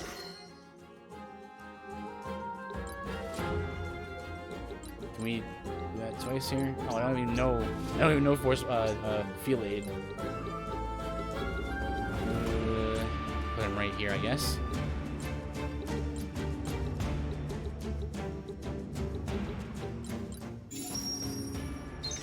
Good. I was a little concerned I might lose her. Nice. And a counterattack. So you counterattack on evasions in this game. That's pretty OP. But the great thing about what I've seen of the combat is like everything, every choice you make, what matters, right? So like you might think that something is OP, and it is. It generally is like, oh man, this is so powerful in this certain situation, right? And then there's another situation that arises, a gimmick or an enemy type that it's like, man, that's not working at all anymore, is it? You know? There'll be like different gimmicks. Like, I'm pretty sure I'm gonna learn a new move. After this battle. Yeah. Yeah, and I killed him with it. I stole his money so hard he died. Okay, shallot powder and ammoniac gum, and you got a bunch of good points. Virgil got sustained an injury. Nice work, Andodine. Thank you, Captain. My training is proving its worth, just as you said it would. I confess, I am impressed at the progress you've made in a very short time. Once again, please address me by my name. I prefer that we relax protocol while in the field. Yes, of course, Kyrie.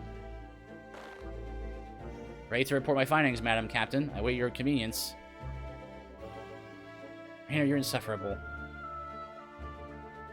Alas, I am a man of many flaws, Madam Captain. Very well. Report. We eliminated that group entirely. The roads are safe for the time being. Safer, at least.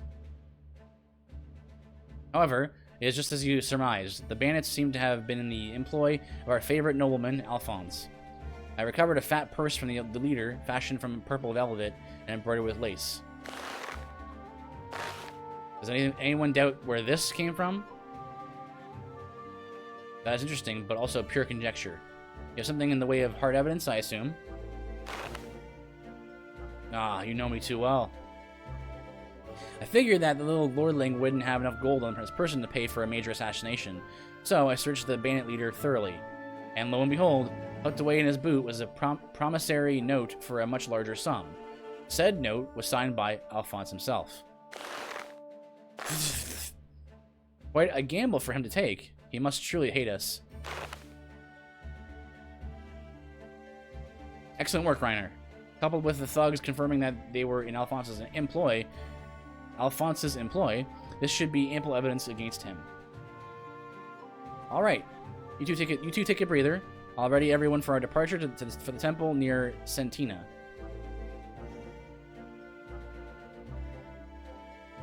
Slow walk away. Reiner, I'm not sure I followed that whole exchange.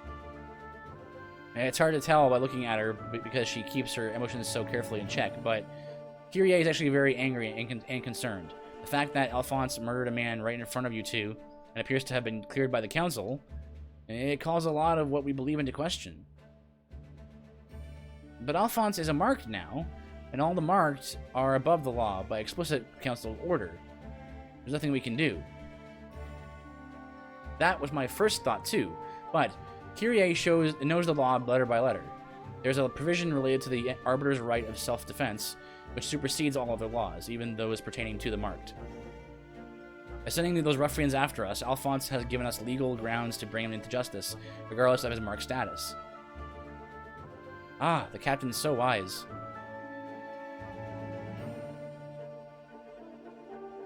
So, that is the reason we've been heading towards Sentina this whole time. Knowing the Lord was going to that way himself, Kyrie was seeking retribution. We may be tasked with enforcing the law, but in the end, justice is what Kyrie seeks above all else. There's no way the woman I know will ever let this go.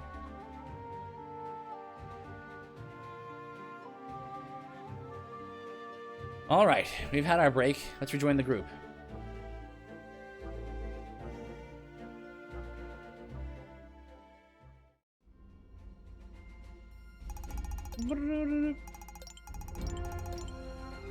My goodness. My goodness. Yeah, so on the map there, it shows all the different nodes. It shows you what treasure chests you've opened or not. So, we've acquired a little more gold there. More than we might have done normally. And we've got, once again, every battle, every second battle, go in here, look at your stuff. Do what you want. I think Sturdy Grip is a really good one to get as soon as you can. So is Health Expert as well. So I'll just go down there and get Sturdy Grip. And steal items, steal buffs, steal components.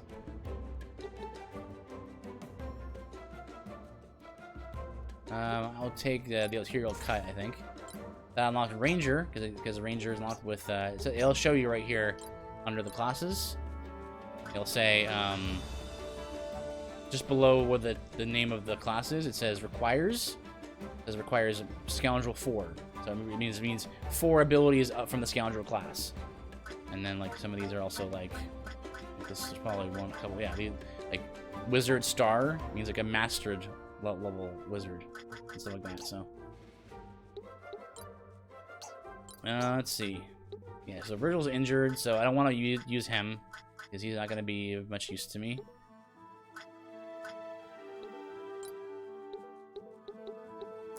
Short sword. Can she use a shield? She can, but I only have one shield right now, so another class change. Learning abilities here. So I'm actually gonna save up for defensive hit. Defensive hit is a really cool ability.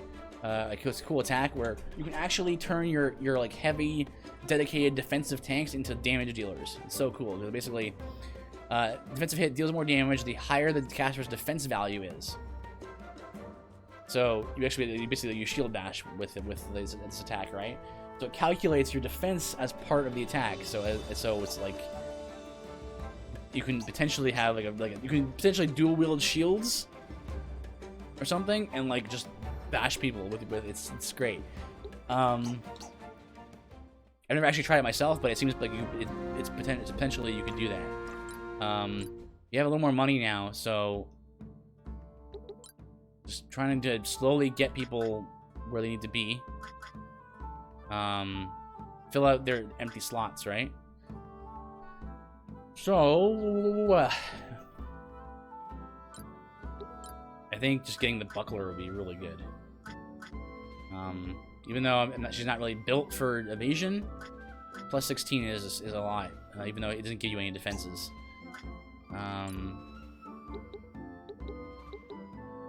B plus 3 for Rainer.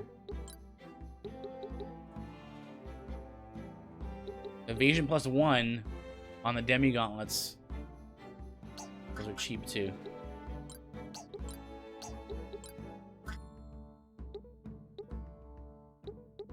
Oh, you can give her the Universalist robes. Enchanted linen robe designed for the Jack of all trades. Her defense would like plummet though. But it would give her like, 2 more evasion, 2 more crits, a little more speed, a little more attack. Yeah, I think I'll give her a shield. And then that's it for now. We'll confirm that, and then we'll save. We'll have the money for. We want more dudes because we have injuries to manage, right? So let's get a female this time. And okay, we have just enough money there. Mercenary. Let's get a ranger. And I'll make yes hat, yes outfit, and actually I don't want. Oh wait, yes, I want female. But I don't want. Let's see. Let me find a good portrait here. There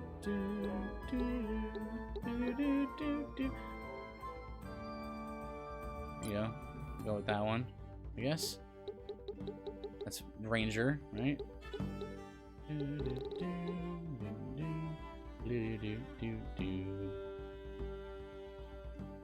And skin tone. Pure white.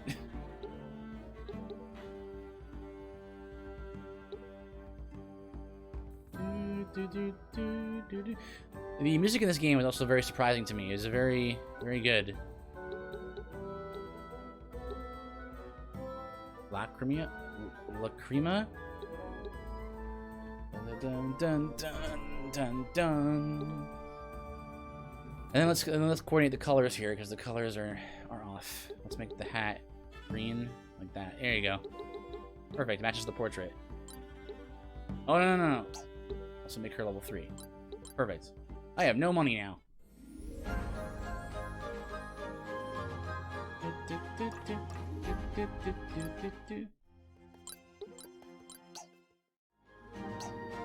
Another wizard might be good, actually, as well. Let's see. Sentina Hinterlands? Alpine Woods.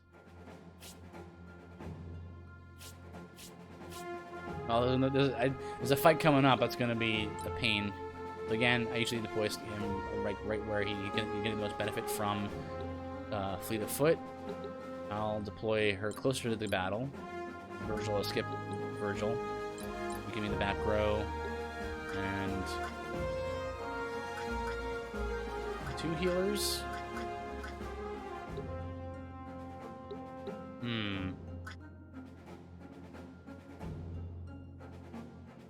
What does she know? She knows how to heal now. They taught that to her, so she has no weapon still. Cavalier's garb though, which is good.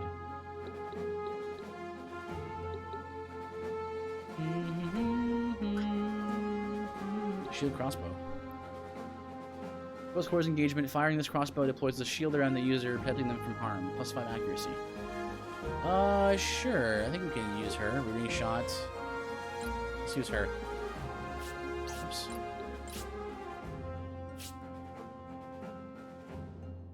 Bad luck that. Crossing paths with wild beasts.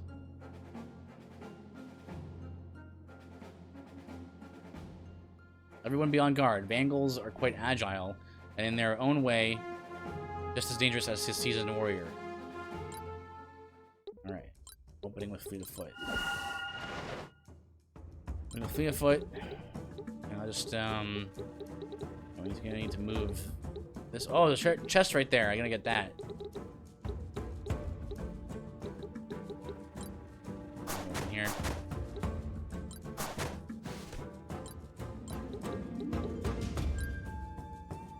We're gonna have to figure out. And experience points. Didn't even do anything.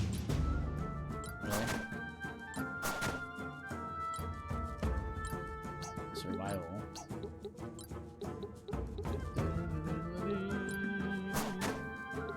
Yeah, shield crossbow's close quarters, so it doesn't actually shoot there very far. Pretty sure crossbows actually are the closest range weapon in the game, but the shield crossbow especially is especially close range. Ah, it's an AoE. Alright, that's okay. Not too bad.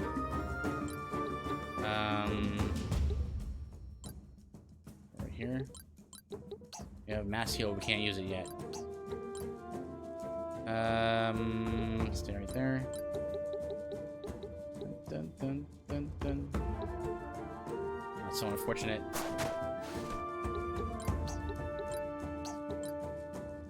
I can't do anything here.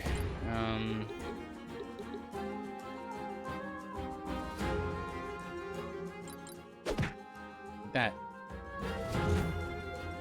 Ah, Jen.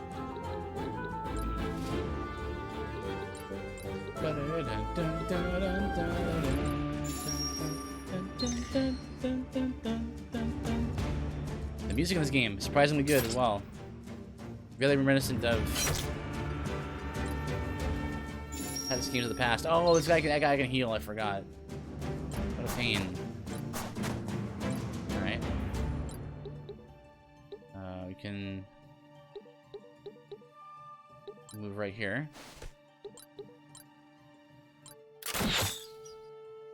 Fence up. Nice.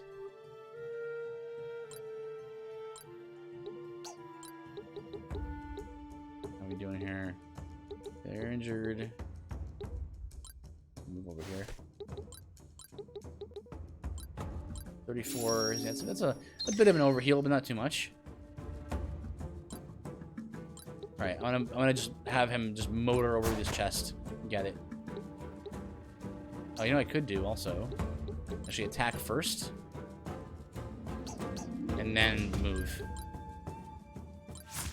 I don't think he really attacks physically a lot, though, so it's not really worth doing the blind on him. Oh well. Turn my back there. Oh, wait, and then finish him. Get into position here to tank a little bit. Should I turn my back there? Oh well. Oh well. Actually, move right here. And we can do forceful strike. Ooh, that's a very strong forceful strike. What's the calculation there? Based on attack. Interesting.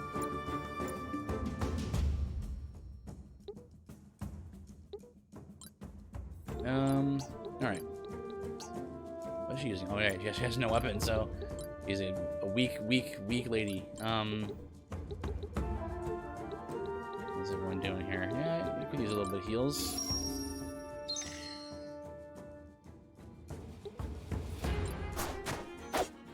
Nice.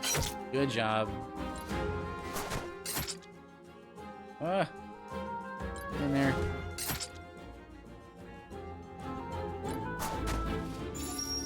Get rid of that guy. Komainu.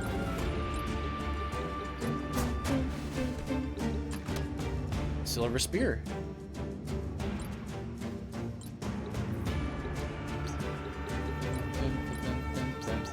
Let me move behind him and see how much damage this does. 36.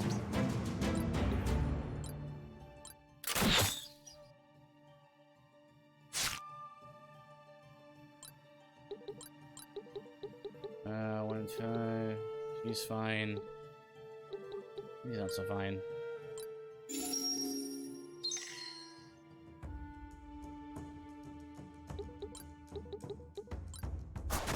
Stand right here. Come here. I'm gonna chase you down. Let's see. There's a bit of a drop here. I wonder if I could do extra damage if I do this. 40 damage. No.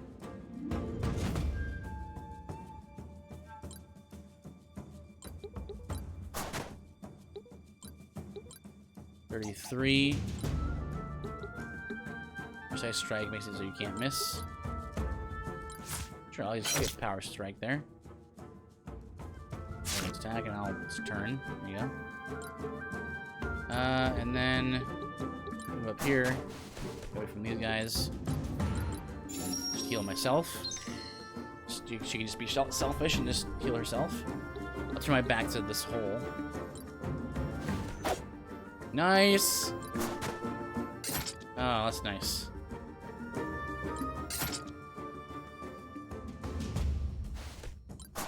No! Okay, Kyrie, I can probably jump up there and do the, attack again. Look at that, evasion of only 4. What the heck? Yoshi OST, thank you for the host. Appreciate it, brother. Thank you for the link about the weird... Yeah, it's pretty cool. This is my kind of speed here. Alright, so... Tactical, you know, strategic. I took my back to my other ally, so maybe we won't get attacked on the back. And then my crossbow shoots in range of 2, so I'll do that and get the bonus from my shield. And then once again, turn my back to facing against my ally. I will save this space right here for Kyrie on her turn. I will not move there. Instead, I will move... Not move here, can I? No. I will move right here. And... there's probably a power strike just to lower his attack. And then just keep facing this way. Probably. Alright, so Lana's now kind of surrounded, so I need to get her out of there probably. I'll move her over here, and then use an AoE to heal both of them. More MP efficient that way. Yeah, oh yeah, this is straight up FF Tactics, like, spiritual successor. So if you've ever played Tactics or Advanced 1 and 2 on the GBA, this is like the cut from the same cloth, basically. The game is the battle system is the same thing, even including like your turn ends and you have to choose which way you face. It's just a thing that's very much from that game. Jump over here. Use Forceful Strike to push this guy into this guy, which will damage both of them. Nice. Good level up.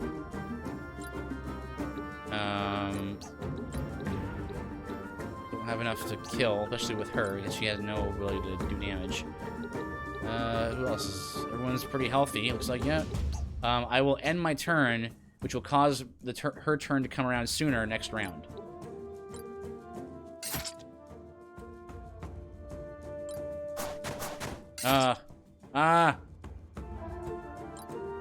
No, please. Alright, this is fine. Let's go around back here. Yes, that's a kill shot. Okay, good. And I will actually turn my back to face the enemies.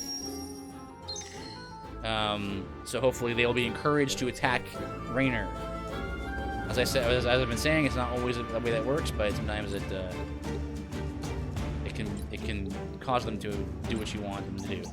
25 attack, 25 HP damage from. I'm always comparing things. Like I'm always looking at these numbers here, right? So I see like my to hit ratio, and then here's how much HP it's going to do, right? And so you compare all that stuff, right? And you look at the stats and you go, okay, well. If I stand behind him, how much damage am I going to do? 38. That's a kill shot.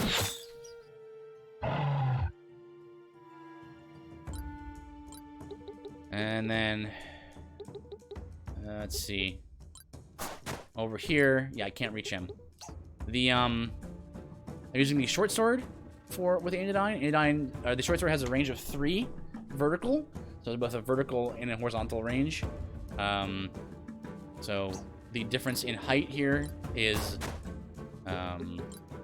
5. You can see that in the top left corner. So it's not enough to do anything there. So we can get rid of that. Just move over here and probably just attack this fella here. Just attack normally, it's fine.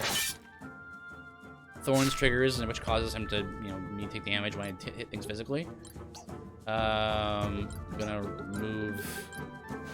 Actually, no. I'm gonna move her right here. And I'm gonna mass heal, because we both need the heals.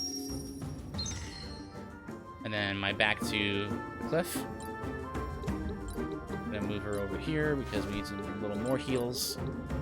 Taking actions during a player character's turn is important, because they get experience points for taking any action on their turn.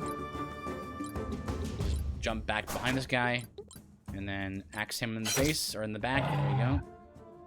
Think Bite Oil drop.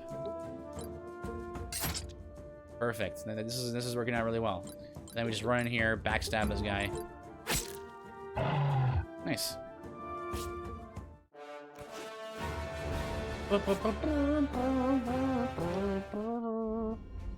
Alright, cool. We made it to Sentina.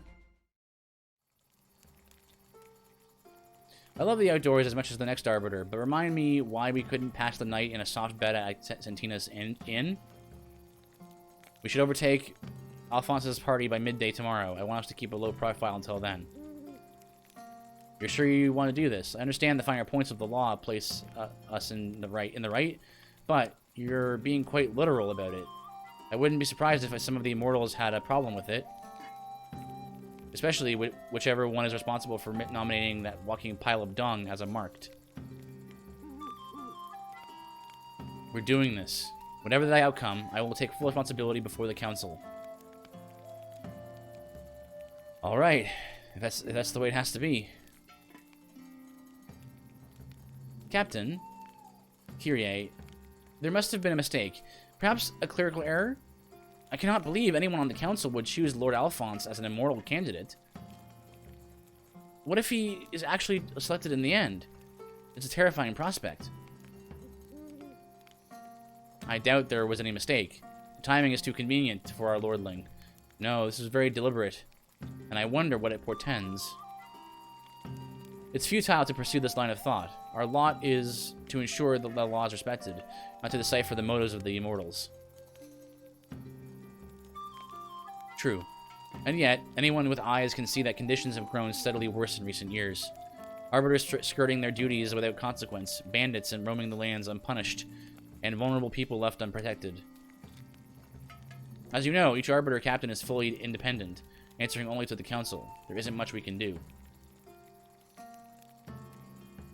There's one thing we can do. Ensure the Immortal Council is not replenished with unworthy... What's the Immortals in this game? So, the plot is there was this, like, ancient beast that was, like, ravaging the land, and there were 7 heroes who rose up and they slayed the beast, and they were the only ones who could. And they were lauded and, like, elevated for their battle and prowess and their wisdom and all this. And so they became known as the Immortals because they were extremely powerful, and so the Immortal Council was like just the 7 of those heroes and their predecessors. And that's sort of like the main sort of law system in the world. Right now what's happened is one of the Immortals is retiring, and you're supposed to go on like a pilgrimage to figure out who is worthy to fulfill in the role of a new Immortal. And in the beginning of the game, Kyrie and Anodyne there found a criminal named Alphonse, and he was like a posh, stuck-up a rich guy who killed the guy right in front of him. They were gonna throw him in jail, and then it turns out that after the meeting was over with the council, they meet Alphonse again, and Alphonse is like, guess what? Someone chose me to be one of the marked, and so like now I'm gonna go on the pilgrimage and see if I can become an immortal. And it's like, what? That can't happen. Instead, you should be in prison or in a dungeon somewhere, right? And so Kyrie is now out to stop him. There's one thing we can do: ensure the Immortal Council is not replenished with unworthy candidates, including contemptible murdering scum. Well said. Although I'm not certain capturing Alphonse will further that goal. As I understand it, a marked is quite likely to die or disappear during their pilgrimage, usually at the hands of other marked. Be that as it may, I witnessed Alphonse's filthy crime firsthand. I'm not leaving anything to chance, especially now that the law is unquestionably on our side.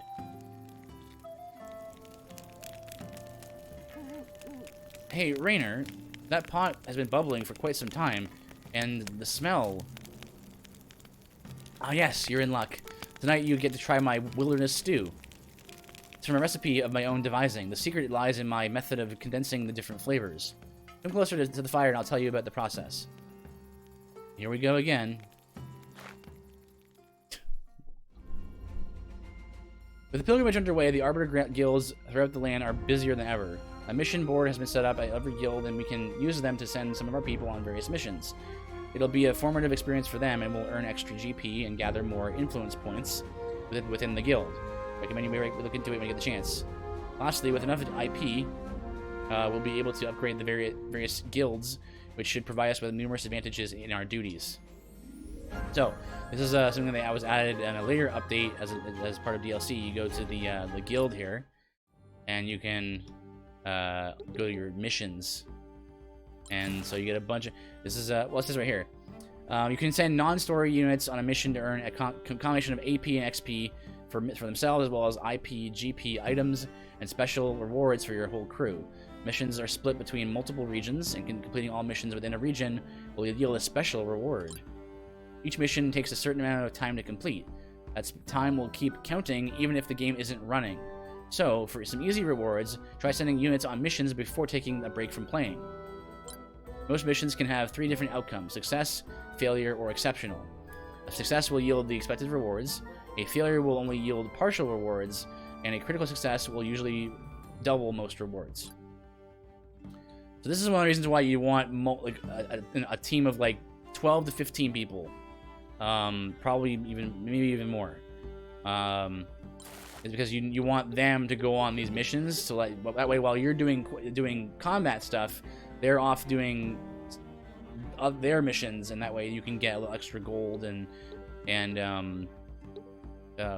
unlock some other stuff. You actually unlock a few classes, like by doing these missions. You unlock a few unique items and stuff, so they're worth doing. But you have to invest in getting more units first. So before we do that,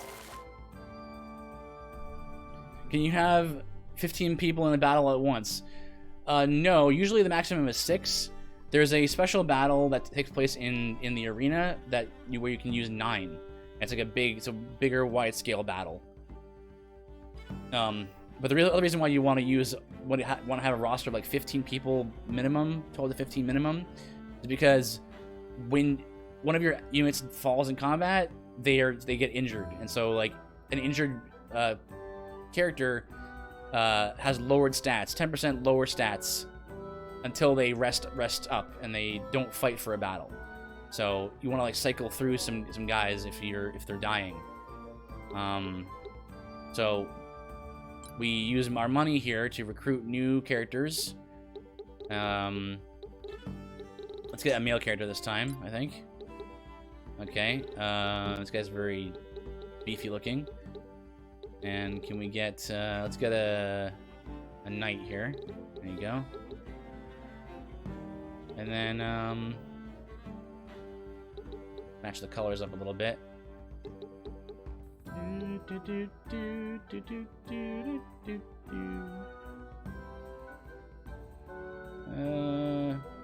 Looks good. Wait, and then level 4. There you go. So right now, a lot of our money is being spent on getting new recruits.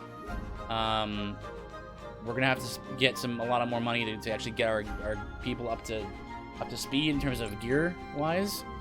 Let's go to our guild now and send them on some missions. We don't need all of these people right now. Let's see. So I'll put these guys on this one because that's what will give me a money reward.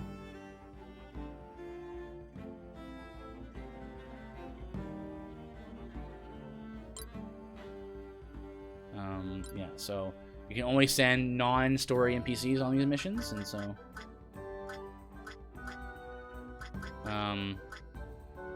I want to send. Let's see, I want to use these two. These are the best non-story characters that I know of so far. I'm gonna send Orinils and Lacrima probably. No, wait. No, I'll send Dragos. There you go. And yeah, we'll just go stick with that for now. And again, it would be nice to buy some stuff for our crew. We have no money though, so we're just gonna keep going on with the game here. At any point, we can go back to a previous map and go fight a battle there, and we can grind out stuff that way.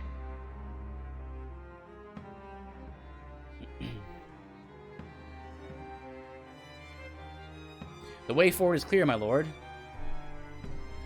Excellent. The temple is close. I can sense it. Lord Alphonse, sir. Yes? What? Spit it out, man. Our lordship asked to be notified of any of them interlopters, them intruders showed up. They've done showed up, sir. I am again amazed at my ability to communicate with lesser life forms, especially the incoherently babbling kind.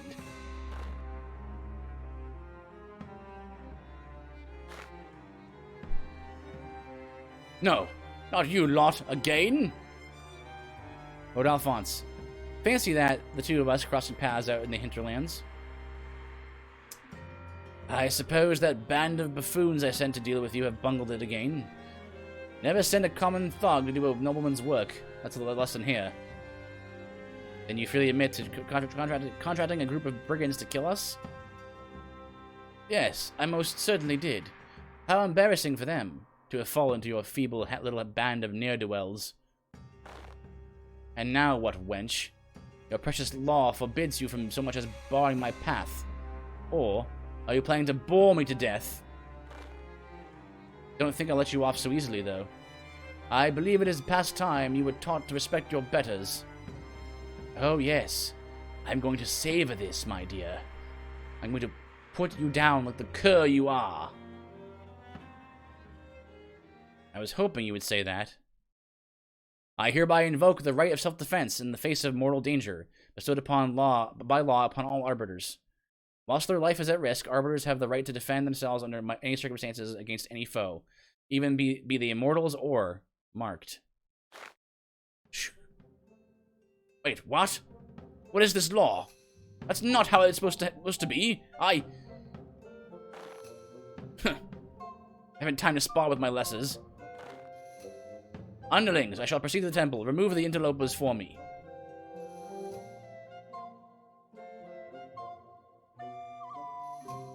Was it ridiculous of me to think he might stay and fight?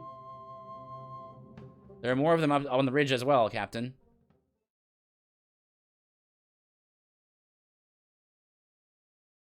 Whoop.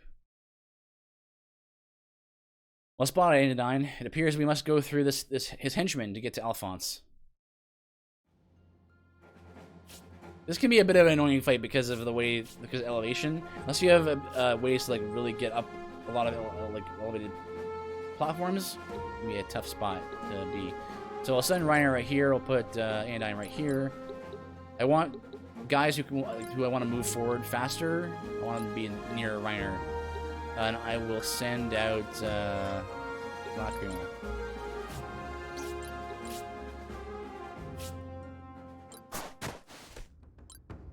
Alright, so, as usual, start with Fleet of Foot to give them an additional movement, square of movement. Then move in here. What do we have here? Ranger Scoundrel. This guy is a scoundrel mercenary. This guy is a wizard. She's a mender. Gotta kill her. She's gonna be healing the whole party up. Knight and Scoundrel and mercenary mender with a stone collar. Hammer.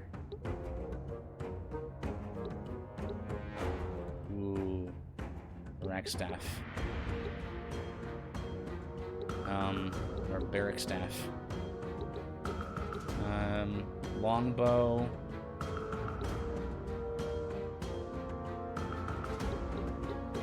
And he is using ancient rod. Which means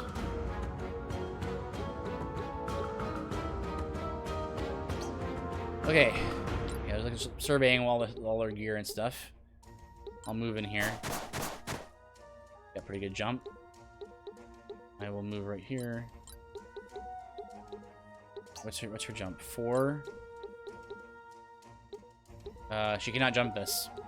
This is a 9, elevation 9. This is elevation 15, which is 6. So she needs a 6 at least to get up there. So she's gonna have to go around.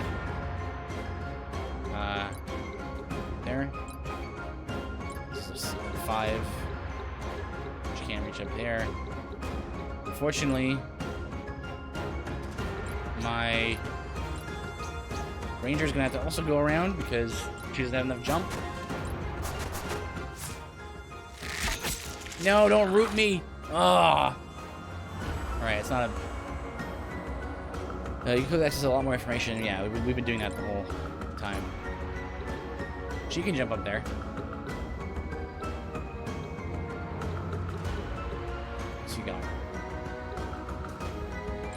It's okay. It's not. We should be okay because I have a plan. I can use Lana on her turn to get rid of the root, the rooting. Root makes it so you can't move as you would expect. I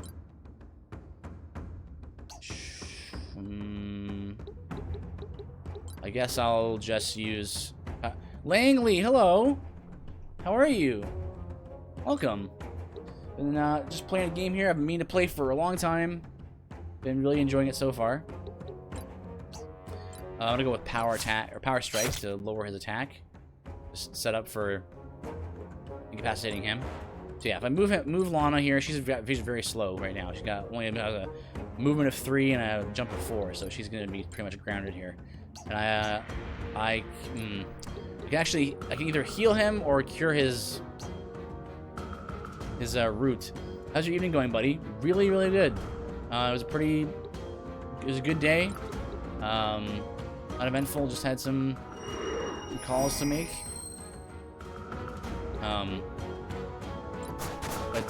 And just a little bit of work to do as well. But he also used Panacea too. That's what it is. It's a FF Tactics like. It's by a indie company. It's called Felseal. I played for a couple hours of it back in the summer, and I was like, I gotta stop playing this game because I'm gonna play through the whole thing if I don't stop. Because this is a game I want to stream because I want my reactions to be like on stream, you know, to all the things. So I love FF Tactics, and so this game like has been definitely hitting that sweet spot for me.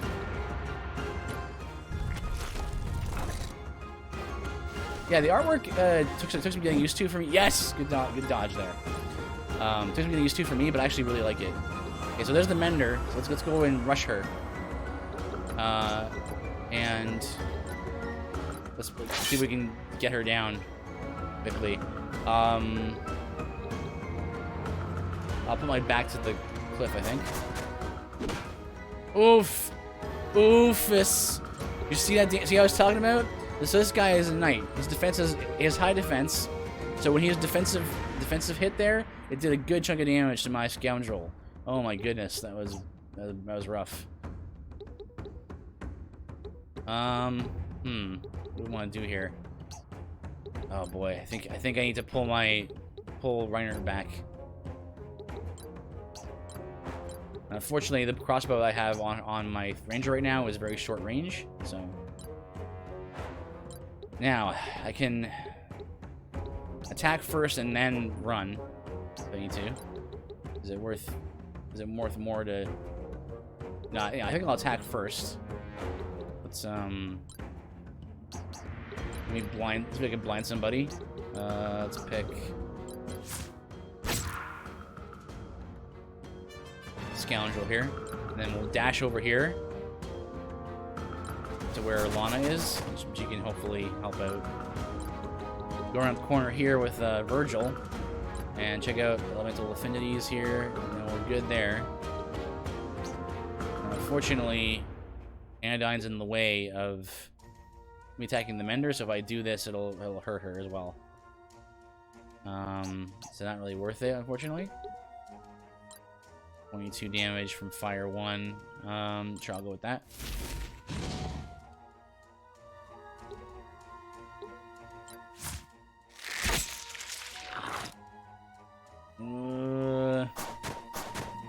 Guy's bow is good. That's a good bow. Jump down here. Man, we want to like really focus down on this. Oh, we got 2 injured party members here. I probably should have taken the two Menders instead of the Ranger. I should have seen the terrain of this area and been like, nah, I'm not. The crossbow that I'm using on her is not going to do much good for me. Ugh. Yeah, it's fine. He managed because I was there. Oh, she's using the Burst Mage robes. Okay. Oh boy, it's fine. Good. Yeah, move in here, and we can actually move right here. And the crossbow has a range of 2, so we can actually shoot past Kyrie and shoot him. And then get, yeah. The defense plus ability only procs when you're right next to somebody. So you can run behind here. 42 damage. There's no way I can do a little bit more. Forceful strike. Let's do that. Get a little bit extra damage there. By knocking one enemy into the next one, you do a little more extra damage with forceful strike. So you need to position yourself properly to get that going. Okay, I'm gonna run over here, which will protect Virgil from being attacked, and I'll give him a potion. There you go. And then I'll stand my back to him, That's what I thought was going to happen. Oh, hang on there, hang in there, hang in there. He's critical. Okay, right here seems good.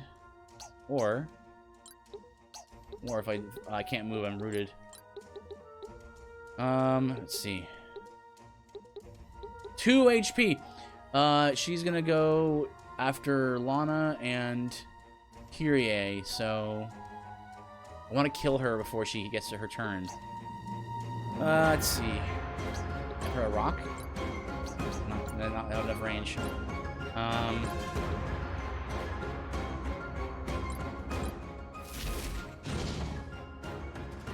Go with that. Yes! Nice. I can throw a rock at him now. Bonk. There we go. No more healing for you. And then turn my way back over here.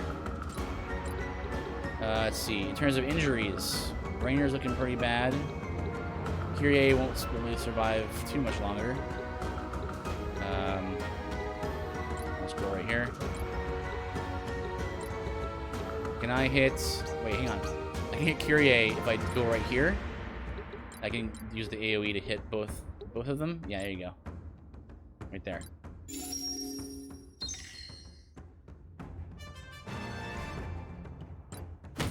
Oof. Oh boy, I was just getting bullied. Yes, good counterattack, good counterattack. Let's see.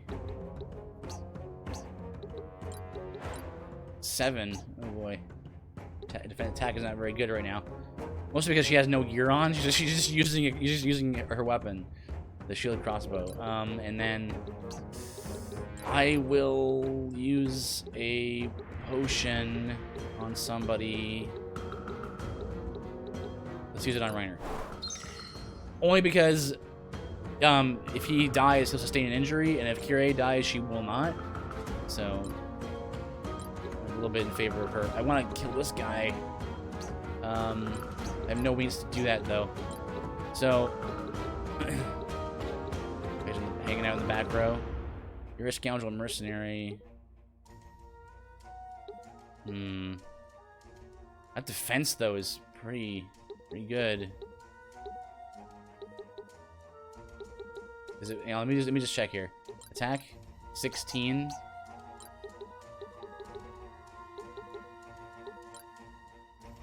What do we do here? 32. Yeah, I'll go for him. I'll turn my back to the wall. Definitely go for a blind. If we can blind him, that'd be good. Nope.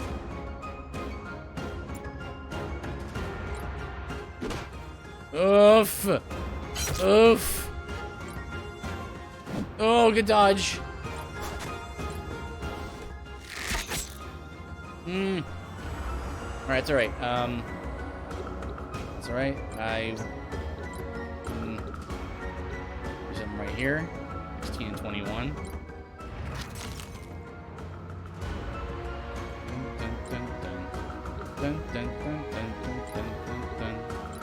26. Can't move from out of this spot. Is it worth using a minor heal here? Sure, I'll go for it. I don't know if that was a good idea.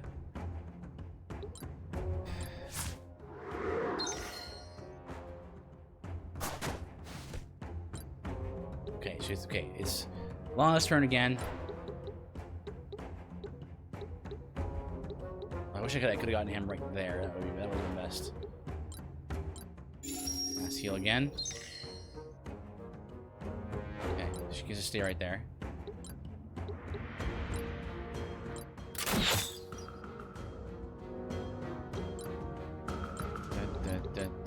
Oh, perfect. 23 damage, 23 HP left. Okay. Every enemy that falls, the edge goes more and more in our favor. Let's see. Again, let's go do another power strike. Getting like a defense down strike would be good.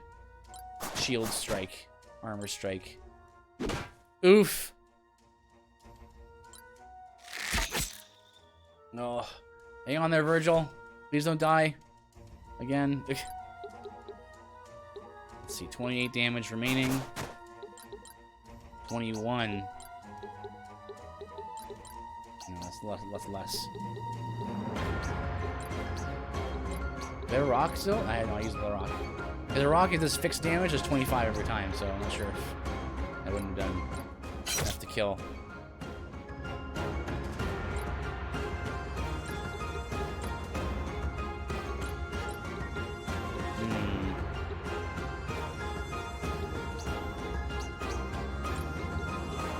Go right here with him.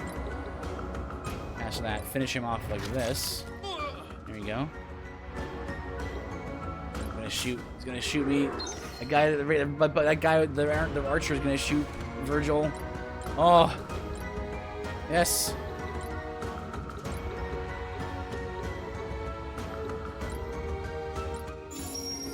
Okay. Good. Now we gotta rush over here. Boom, boom, boom. Yeah, he was Speedy Boy. And I will use Arterial Cut to do some DOT damage. Yeah, there you go. Boom, boom, boom. And not enough range there, so that's fine. I'll go up this way.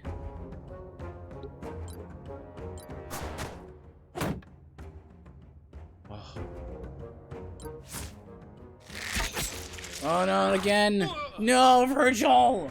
He always dies!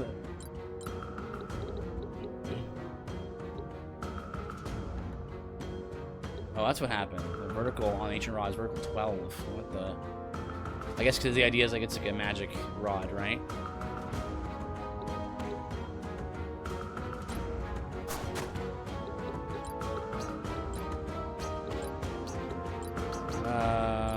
What can I do here? Just the wrong spot for this. I'll just field aid then. Me as well. And checking everyone out here. Okay, everyone's pretty good. I will throw a heal over to Kyrie.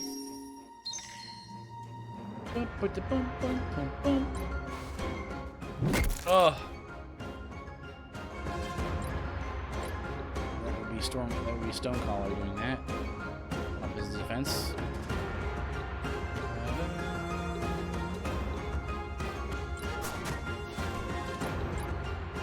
Oh, counterattack. There you go. Ooh, a good crit. Dun, dun, dun, dun, dun, dun, dun.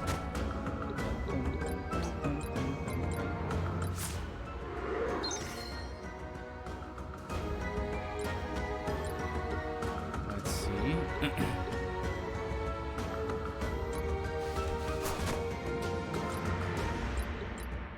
Let's go with blind, actually. Take that. Can't shoot people if you can't see.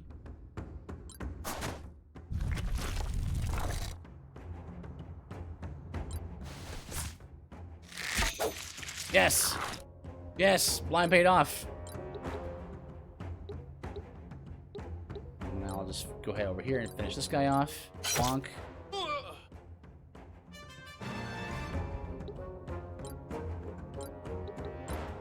One behind here.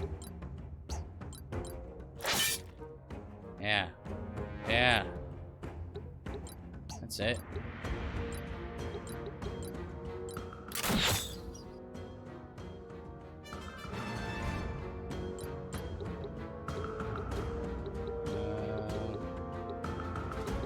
And right here, we can maximize our healing. We'll aim right here and can hit all three of us.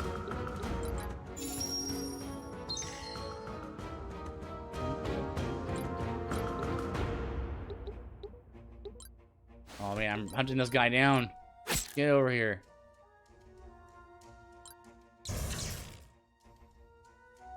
That's right, we're grouped up, so he's gonna maximize damage on us, but it's alright. Oh. Oh, good. I resisted it. Nice. Come here. Come here. You turn your back to the... Oh. Interesting. The elevation is too high here.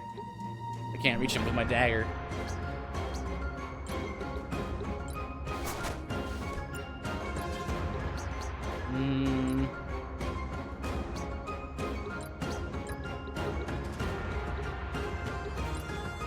Not sure what to do here. I guess I'll just wait there. Finish him. Yeah, nice. Dun, dun, dun, dun, dun. Can I do this? Yeah, that's a range of 2. Bonk. And a crit for just for a good measure. Alright, almost 6,000 gold that time.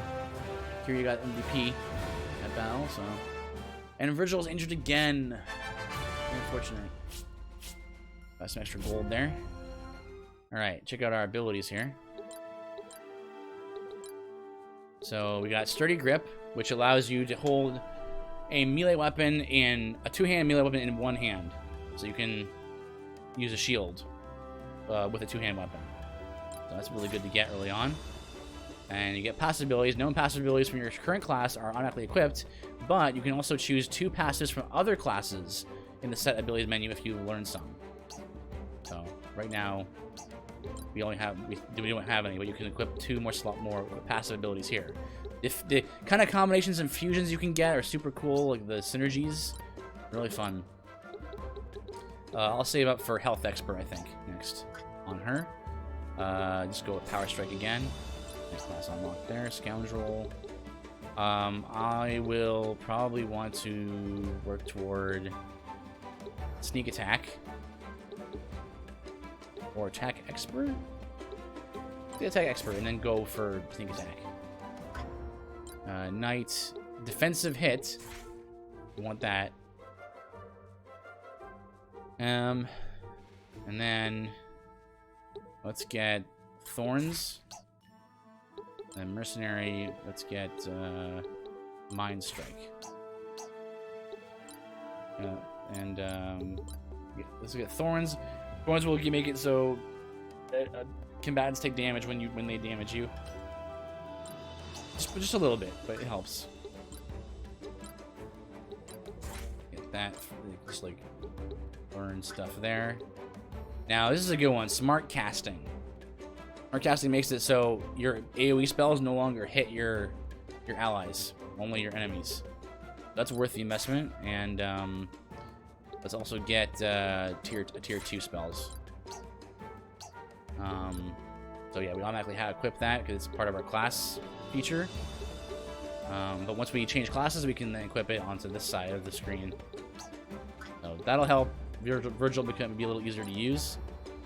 And I really want to get Mana Font for Lana.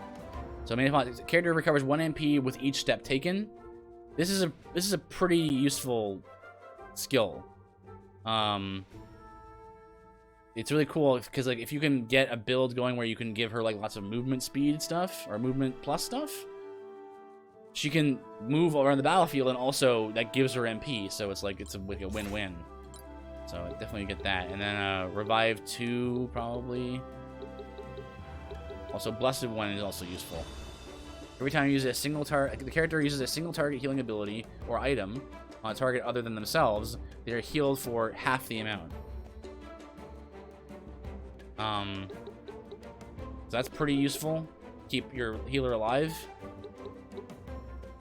I mean, we could get Heal 2, which is a single target. It has an additional +1 range compared to Heal 1, but it's a little harder to use because it costs 12 MP. Every round of combat, this is something I haven't explained yet.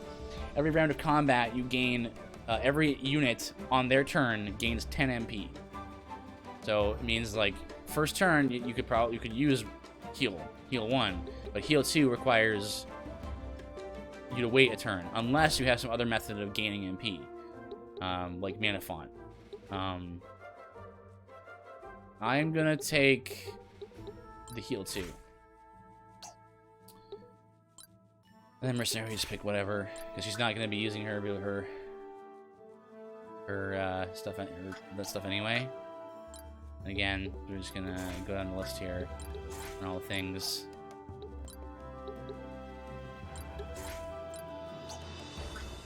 Play Dodgers unlocked now.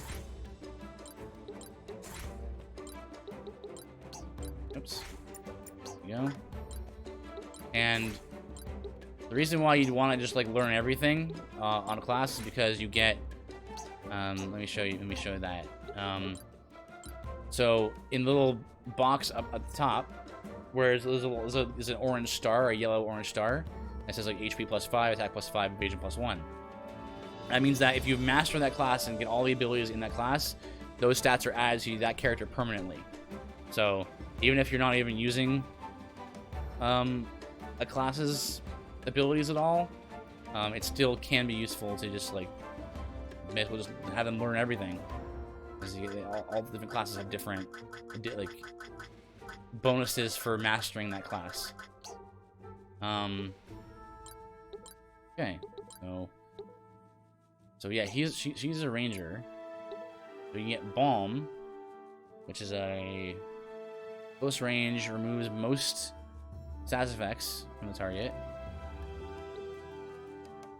Scout reveals traps in a 6-foot radius. Yeah, we haven't seen that yet. We haven't seen a guy who uses traps yet. Hello, AWOL Nation. Ranger is super good, I think. Yeah, Ranger. I mean, being able to do damage from up close or from far away rather is good. And then there's so many ways to play this game, right? So there's it's what's great about it. You know, this is my first playthrough, and already I was like, man, I have to play this game on stream because it's such a good game. I'll just learn all the stuff here. Not too worried about Dragos. He's probably mostly gonna be on our back burner. At the spell, I just started like only like 10 hours in.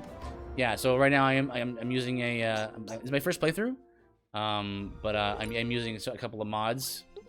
The developers made this game extremely mod friendly, and so the game was already fantastic. It was already pretty good to begin with, but I think adding a few job classes and stuff was like really pushed it over the edge for me, making it even better. So we have just about 8,000 gold. So I wish we had managed to catch Lord Alphonse earlier. Don't trouble yourself about it, Anodyne. Alphonse is cornered. This is the only path in or out of the temple. Now that we have a moment to talk, I wanted to commend you for spotting those additional enemy forces up on the ridge. If we had rushed ahead and gotten flanked, things could have turned ugly. Thanks, Kyrie. Kyrie, what are we going to do next? We'll camp here for the night and keep guard over the approach to the temple. I don't want to risk him slipping past us in the dark. At first light, we'll strike out for the temple and end this once and for all. Another thing that makes the Rangers useful is that a lot of your abilities can be synergized with your ranged weapon, right? So, like dirty hit from the Scoundrel, the blinding ability can be used with the bow to actually inflict blind from a distance. So that's pretty cool as well. At first light, we'll strike out for the temple and end this once and for all.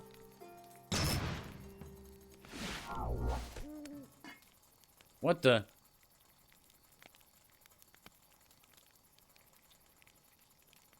Quintus? Why does it seem not that effective? It can be. It has hit rate depending on what you're fighting. Because there are some weapons that improve your accuracy and stuff like that, but it's a gamble, right? You're not really guaranteeing not being hit, like in the case of like sleep or something, but blind's also a more common stats effect than things like charm and stuff. This is quite a surprise, sir. To what do we owe the honor of your visit? I wish to speak to the captain privately. Yeah, I guess it's not 0%. Yeah, exactly. And of course, it's matched up against your evasion, right? So if you blind a target and then you stack evasion,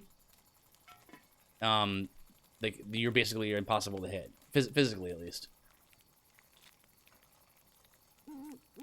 So I had last time I kind of like played through the beginning parts of this game over and over just because I was really jonesing to play it, and even though I couldn't play it on stream, I stacked evasion onto Reiner, and he was a pretty good evasion tank. You've always inspired great loyalty in him. We are family, after all. Yes, now I remember. His parents adopted you at an early age. Well, would that I had come simply to engage in idle chit-chat. The council was convened this evening for another surprise meeting, where I was told a marked by the name of Alphonse was attacked by our group. There was an altercation earlier today, that's true. I wonder what all the news concerning this particular lord travels so quickly. I took note of that myself, but leave it aside for the time being. I was informed you invoked the right of self-defense in the face of mortal danger, as a means of skirting our earlier prohibition against interfering with any of the marked. In accurate, if creative, interpretation of the law, and from what I know of this Alphonse, I have no doubt your claim was justified. In that case, I confess I do not understand why you are here, Quintus. Ever so direct. The issue is that while I personally agree with your interpretation of the law, the council took a vote and the majority are against it. I am here in my official capacity to curb your enthusiasm. However, I wish to propose a different direction for your zeal. You must have noticed in recent years how the arbiters in the council have grown progressively less effective. Primus, Tertia, and myself have attempted to take things in hand to correct the current course, but it seems as though our efforts have been constantly stymied. Though I have been unable to uncover the guilty party hindering our work, the trail circles back to the council itself. The protection afforded this unsavory Alphonse character is but one more sign that things have gone terribly awry, and I suspect it is part of the greater, more sinister plan. Understand, Quintus. I will support you in whatever course of action you deem best. Good. I'm glad to hear you say that, as I don't think you will particularly like my solution. Captain Kyrie.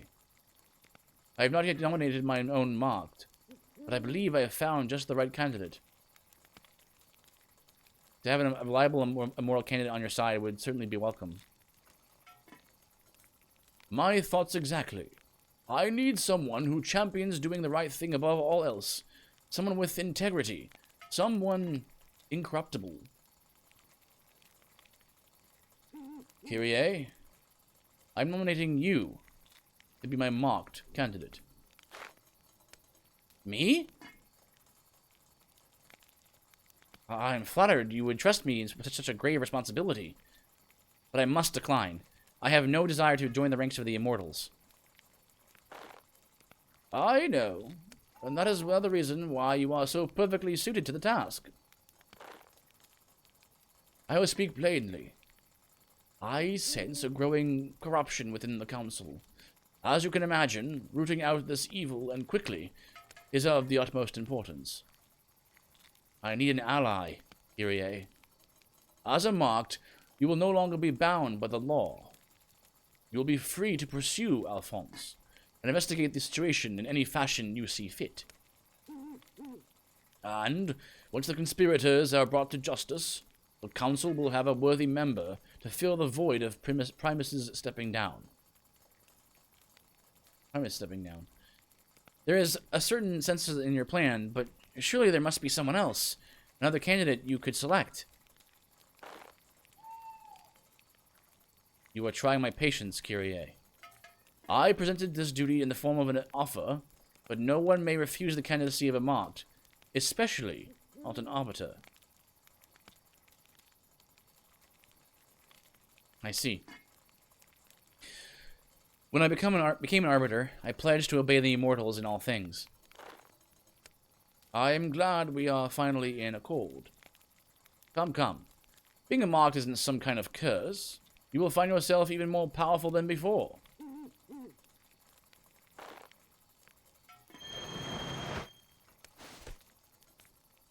It is done. I pronounce you one of the marked. I know that you will continue to serve us well. You are now able to enter the temples, something impossible to anyone but a marked, forbidden even to we immortals. The goal of the marked pilgrimage is to visit the 4 temples and commune with the relics housed within. With the mark upon you, the relic will confer some of its energy to you. Visit the relics at all 4 temples and return to Illuster. That, in essence, is what the pilgrimage entails. Oh, and keep your wits about you during your journey. I have a feeling some skullduggery is afoot within the pilgrimage, and you don't get to be my age without listening to your hunches. Now, I shall leave you in the care of the worried Raina.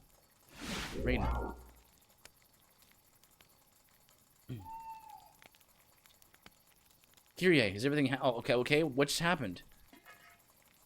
Yeah, you see our portrait even changed.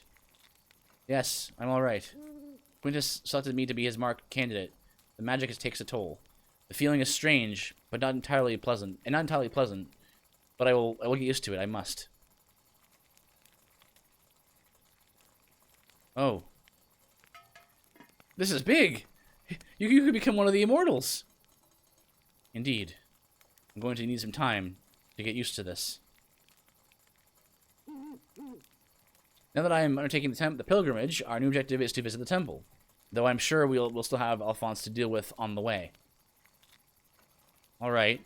But for now, get some rest. You look exhausted. You can fill me in on the details later. Kyrie became a marked. This grants her access to a special class with many powerful abilities. Give her a new class, a look in the troops menu. So this is the point in the game.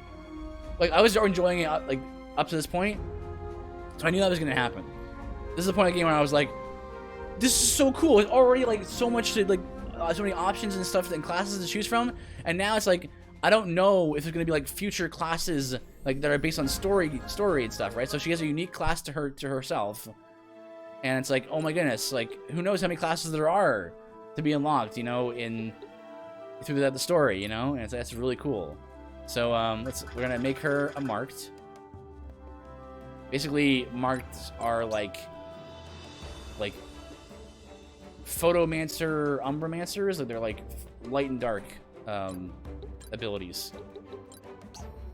She doesn't have any points yet, but her marked tree is pretty strong. I think. Not knowing the ins and outs of the game, I think it's a pretty strong. Like her wrathful blow ability, I found to be pretty useful. But so yeah, who even knows how much more stuff is gonna be in the game? All right, so go out to the guild here. I'm in need of a new recruit. Yes, let's get a plague doctor going here. Let's get a male one, sure. Oh wait, let's get a female one actually. A plague doctor, and let's make a good portrait here. Let's get this one, Gale.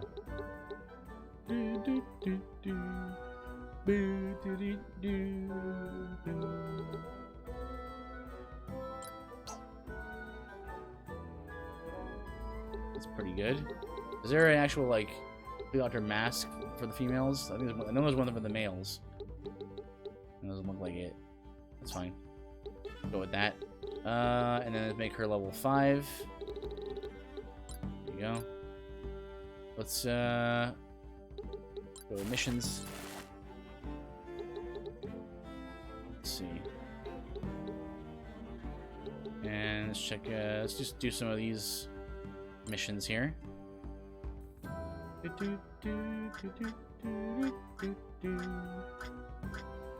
Yeah, we have kind of like we have about 4 extras right now, so let's like two of these, and do this one. Take these. There you go. Dun, dun, dun. And then we use the extra top right corner. You see the IP points, the 440 points there. We use those to make guild upgrades. Rule of Teora is divided into multiple regions, and you can build upgrades in each of these regions. Guild upgrades provide a variety of special bonuses to your team. The 3 different categories of bonuses that upgrades provide: mission bonuses, patrol bonuses, and global bonuses. Mission bonuses will apply to all missions that are part of the given region, so when you send enemy units out to do stuff while you're busy doing combat and stuff. Patrol bonuses will apply to any patrols undertaken within a map that is part of the region, like when you redo a fight in an area you've already done, that's a patrol. And global bonuses will apply all the time, regardless of the region you're currently in. Those bonuses are rare and often more expensive. I actually haven't come across those yet. Each region has its own grid where upgrades can be built. When building an upgrade, pay attention to the gains border bonus. So like you want to like match quadrants up together. So like I usually will aim for plus to patrols. That way it makes patrols easier and less like more convenient to do. That way if you need to grind and stuff, it just makes them faster and easier. So I usually will put like the Hunter's Lodge in the middle, or yeah, oh no, I put the Weaponsmith or the Hunter's Lodge in the middle because it gives you most bonuses to most things. So this one gives you plus 10% damage dealt, and then you get plus 3 as well. So like, just build some stuff here. Just get a bunch of Hunter's Lodge.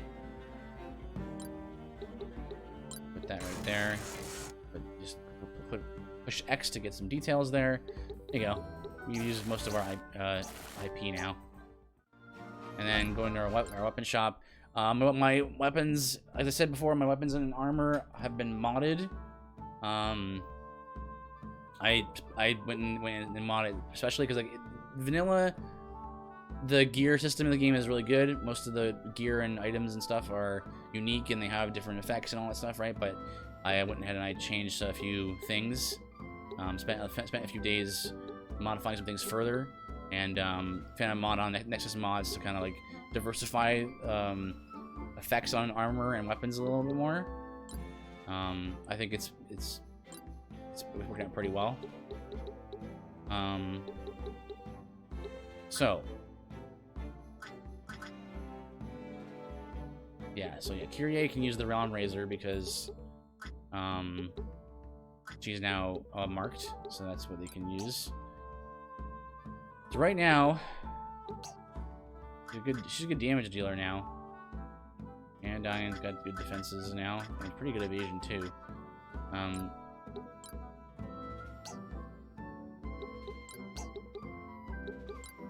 We got Cavalry Garb and Dragoon Armor. Gives you plus 4 jump.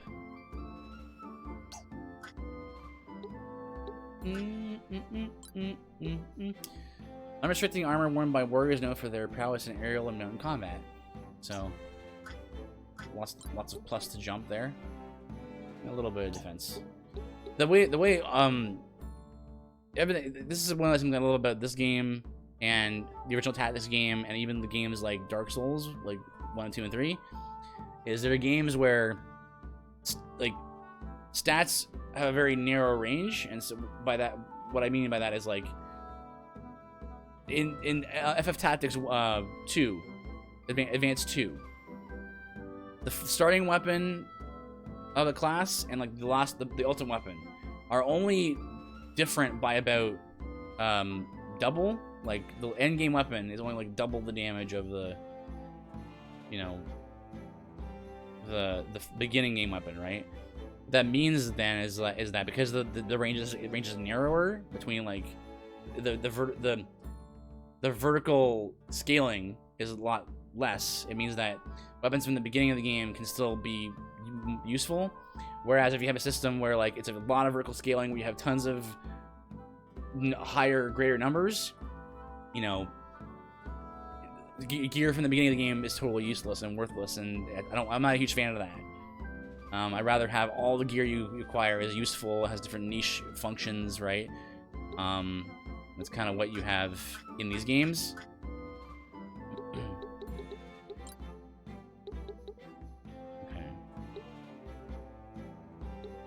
Bronze armor, speed. Steel armor gives you accuracy bonus. I'm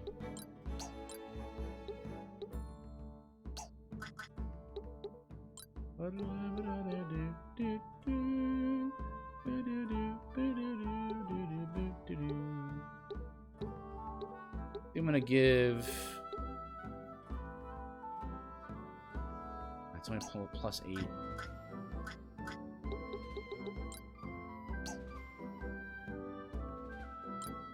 I'm gonna stack attack, I think, onto Kyrie, so which means I'll buy custom gauntlets here. Buy 2 gauntlets.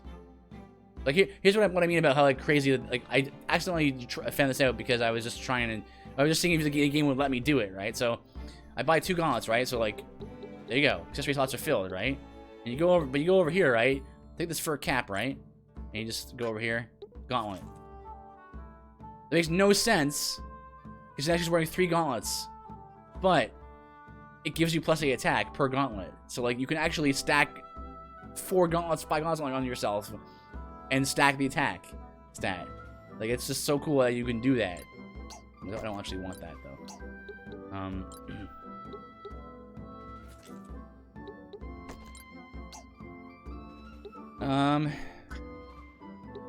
And then here,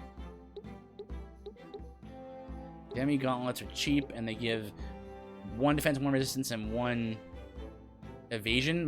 Mostly for the evasion is what you want. You want the demi gauntlets. They're a good source of early game evasion. No. I don't know. And they're cheap. So Lana, I will. This specifically lowers her attack, but she's not attacking anyway. And give her a little more. When you want to silence the opposition with your superior arguments and a bit of brute force. Also, most of the staffs have a passive that increases the range of your spells by 1. So giving her a staff is going to be real good.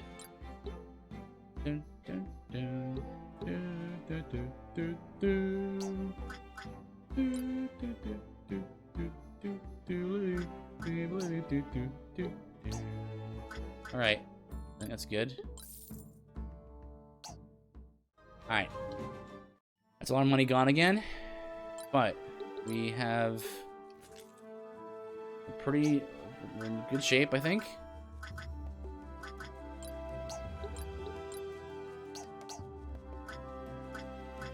So a lot of missing empty slots, you know, to fill here.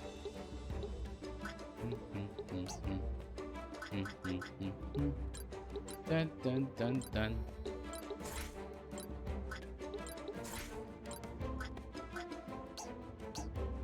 Okay, good. So, save, and then we'll go next area. This is the Highlands. Okay, this is okay. Yeah, this fight is not too bad. There's one particular map that it's like, oh my goodness, it's so hard to get around on this map.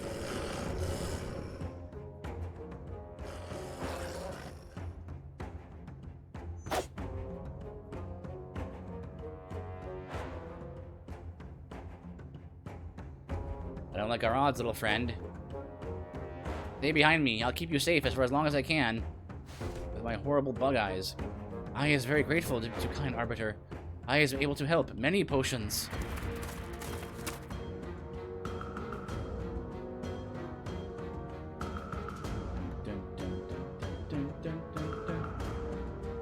Wild beasts are threatening those travelers. You have to help before they're torn apart. And then I think you have to defeat all enemies, but the guests must survive. Luckily, you might think, oh man, this battle must be annoying. And unfortunately, I actually sent all my guys on a mission, so now I'm actually down 2 units. Ooh, but yeah, luckily, these guys are they're not like too bad about staying alive.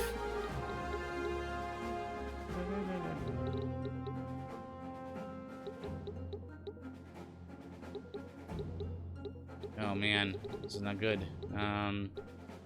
This is a 7-unit battle, and I only have enough stable units for 5. It warns you, you're heading into battle with an incomplete roster. Is this what you really want to do? Yes. I don't know if it's actually what I want to do, but okay.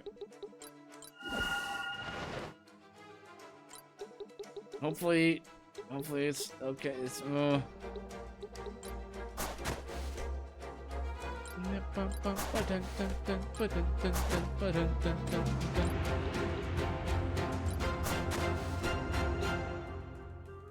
sword, buckler, bronze armor, bronze helmet, iron, old armor. Oops.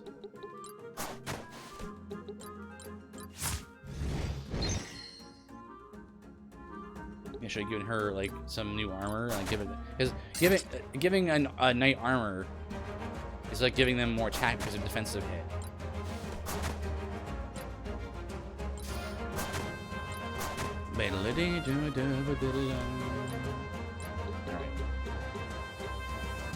Alright. You took some damage there.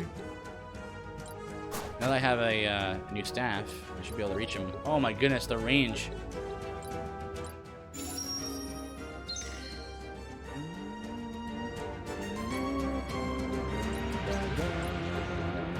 What's she have?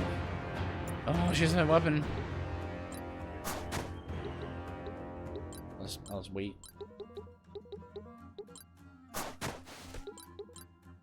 Woo! Bonk! Nice.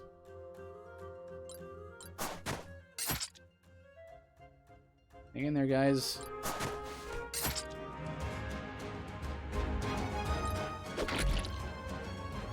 Minus resistance.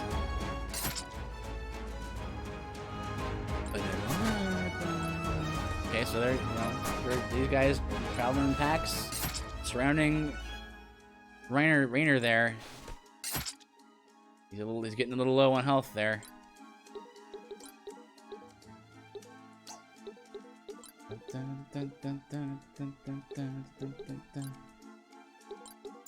Nope. Down here.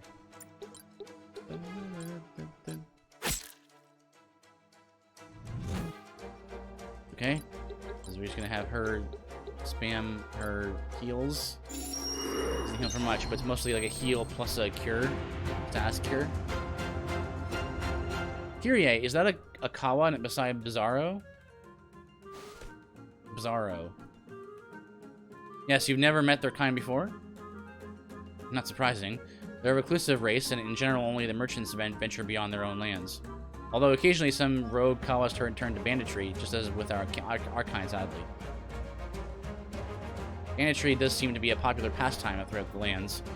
In any event, don't be fooled by their simplistic dialect. Their merchants are incredibly shrewd, and never settle a deal without their upper hand. I see. We should hurry and save them, then. Get behind him. And Blanc? Yeah, Blanc. And Lana's turn is to go. Everyone's pretty healthy still.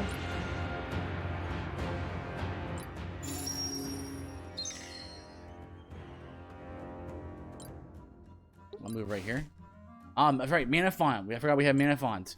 I should be moving her around a lot more. Dark Bolt. 82. Can I run around here and get him? There you go. Funk. Very meaty sound. Is that you, Kyrie? I hadn't quite recognized you with your new facial mark there on your face, sharing 1/2. That didn't come out quite right. Bizarro, always good to see you. Save your usual chatter for when we've dealt with the immediate threat. As always, I love the way you think. Oh, and I believe the expression you're looking for is your usual chitter. Yeah, look at that. You can fight.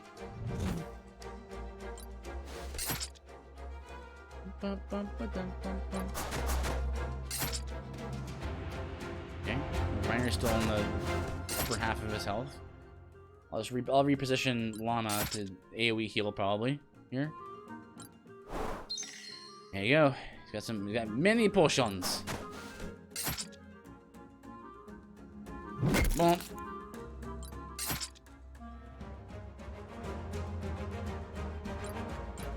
A meaty sound that the mallet makes.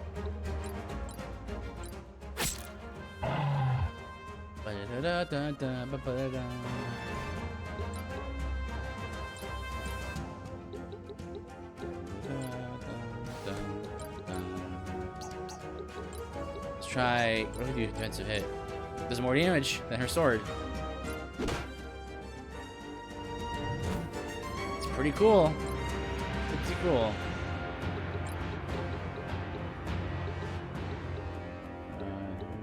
You guys have any healing?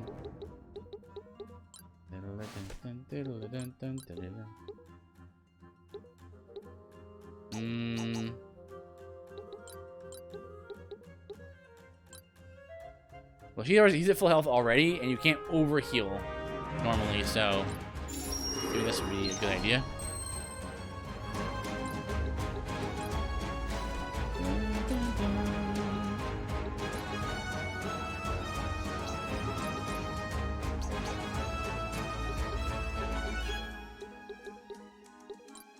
Now right here. Also moving, gain 2 MP. Then topping off with mass heal 1. We'll just turn this way. Oh, he went for the heal. Even though it healed an ally, or healed an enemy. Bonk.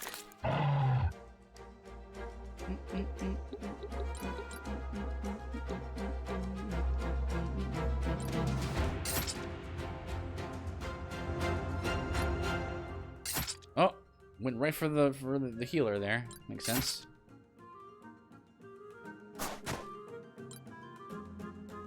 Yeah, thankfully, this is not like other escort missions where like you just, death is inevitable. I think these guys can actually fend for themselves somewhat and heal themselves. They're not like constantly dying because they are dying.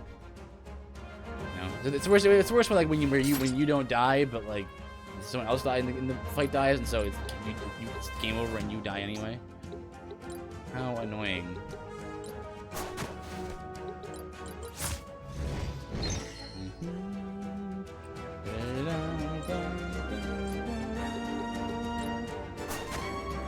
No. Oops. Who needs it? Lana needs health.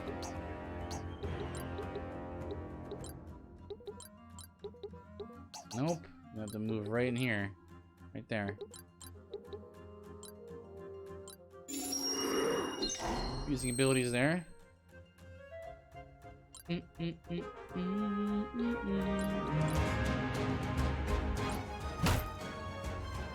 You. I'm speaking. I'm speaking.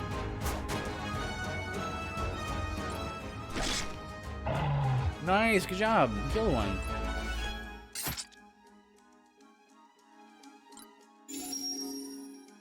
Oh, he really needed that cure, I guess, huh?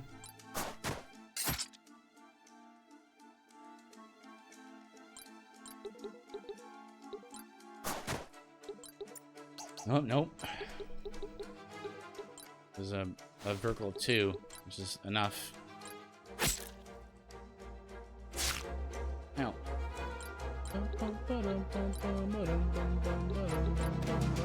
Oh, 84. He has 85 HP. What an unfortunate thing.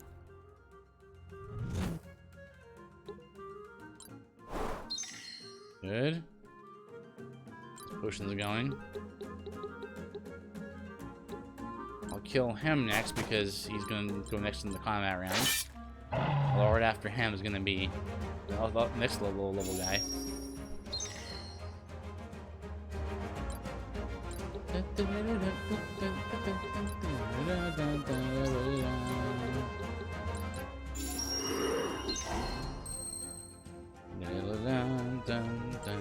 Alright, and then we go attack this guy.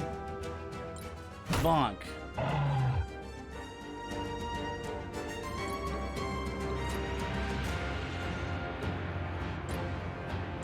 Alright, just the one combatant left.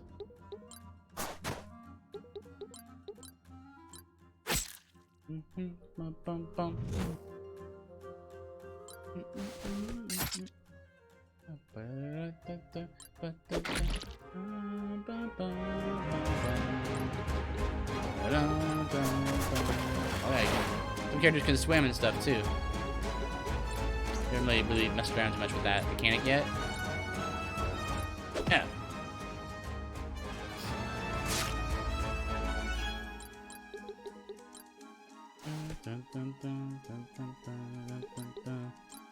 Finish the job.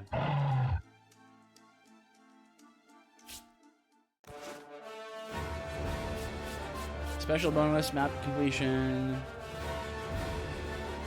Another 4.3k gold there. Thank goodness for your timely assistance. I fear my little friend and I came close to ending up as dinner. Thank you to kind arbiters. It was our pleasure, friends. How did this little one end up out here in the wilderness? I believe my merchant friend here took a wrong turn outside Illuster and ended up getting rather too close to look at the wildlife.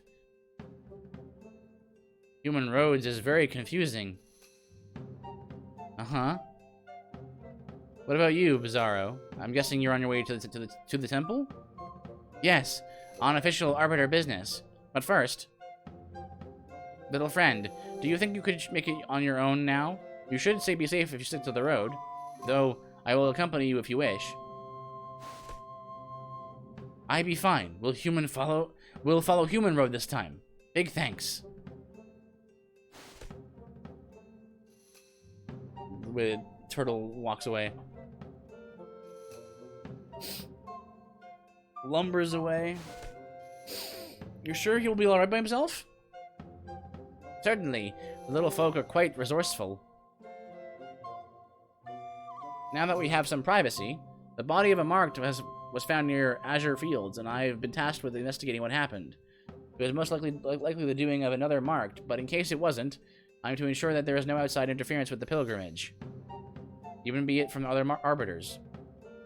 Regardless, your recent makeover puts you in the clear. Do you have any idea who might have done it in that marked? There's no need to be coy about it. It wasn't us. But we have been tracking a marked ourselves, one Alphonse. It would surprise me not one whit if he killed another mark to improve his chance at the prize. If you're right, then the murder should not constitute outside interference, but I must be certain. It is something to go on at least. That's more than I had a moment ago. You may find this shocking, but I have little experience as an investigator. Ahem. So, I assume this Alphonse fellow is somewhere between our present location and the temple? Say, do you mind if I tag along with you for now? If this Alphonse is the culprit, I'll be in better position to deal with him with an armed escort at my back. And if he isn't, I heard you were the arbiter who arrested him on charges of murder before the Immortals saw fit to make him marked. That doesn't sit well with me. Alright, I know from personal experience that's a dangerous line of thought, but it's your call. We certainly welcome a stalwart arbiter accompanying us on our way to the Highlands Temple. Excellent. Let's get going. By the by, is good old Rainer still acting as your personal chef? Now I must endure the both of you at the same time.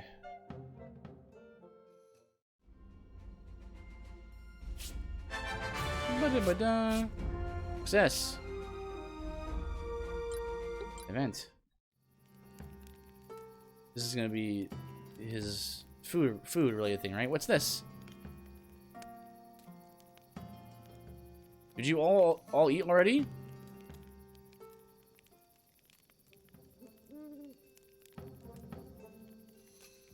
Bizarro.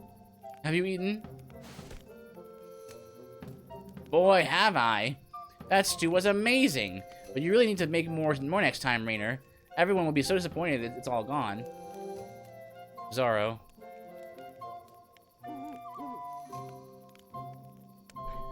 Not cooking tonight, Rainer? We can get by on our own travel provisions for one night. You should give yourself a break.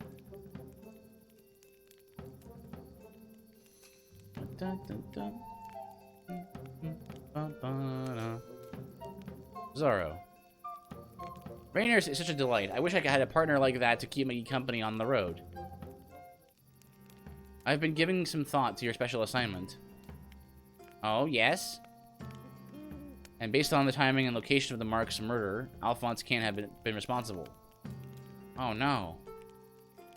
According to you, the Mark was killed in Azure Fields. We are in close pursuit of Alphonse at that time, and he was nowhere near there. Ugh. I admit that I was pretty set on him being guilty. I guess I let personal bias blind me to the obvious. Personal bias? Are you acquainted with Alphonse, then? Not personally, but I worked a couple of times with the fellow he killed in Gelai. You knew the victim? Who was he? Oh, oops, I never have been good at keeping my big buzzing mouth shut. Bizarro, we're all involved in this now. Tell me what you know. Well, with the man dead, I suppose there's no need for secrecy anymore. He was an informant. He and I both reported the same immortal. He was spying on Alphonse for us. Our boss suspected that Alphonse's trail would lead back to the corruption within the council. But I guess Alphonse discovered our spy and did him in before he could report his findings. Alas, his case might be closed, but that still leaves me with no leads on the marked killer now. I'd feel better if you would tell me who the council tasked you with this investigation. Then I'd have to at least one person in authority I could definitely trust. Yes. Well... Yes, I believe if we are to make the most of our alliance, I should report her identity. I report to Tertia. Or, I would, had I anything to report, drought it all. If Alphonse isn't the culprit, I'm afraid it's back to square one. Square zero, really. Tough to return empty-handed like that. Indeed, indeed. But, you know, another idea is coming to me. Perhaps you yourself will be a target of the same murderer. Though, even if you're not, disorder and violence seem to follow you wherever you go. Yes, it seems to me that the most sensible thing is to continue along with one of the marked. Now, where did Rainer get to? I can't wait to tell him. And so Bizarro kind of invites himself along for the ride.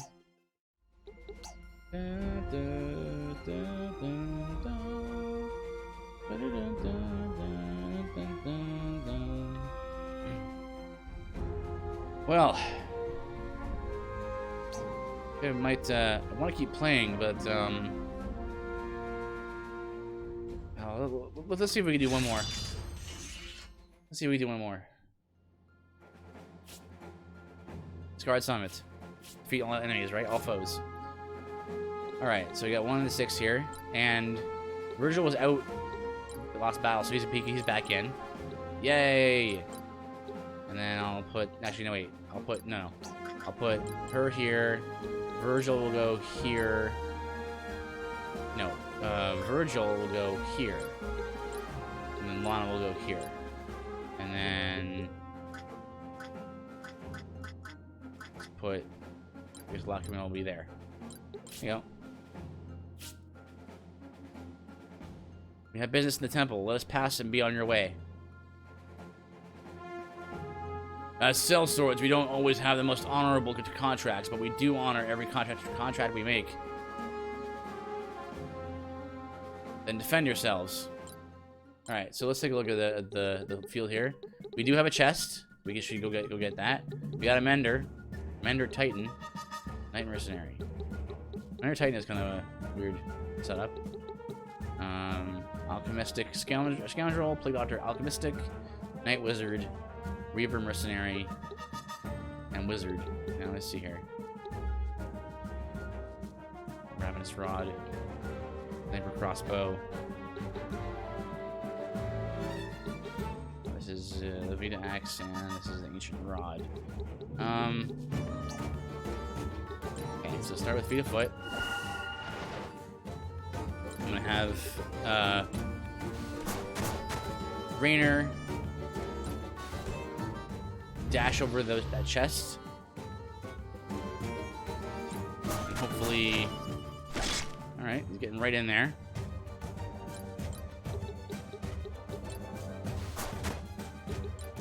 Just hit defend just to get some experience points and XP. Level up. All right, use a potion on your turn.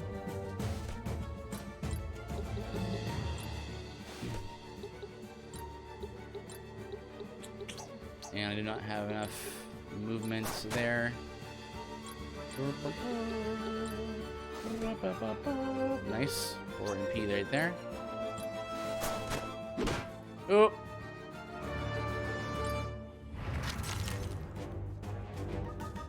Is that a portal? Yes, that's the entrance to the temple that we're trying to get into.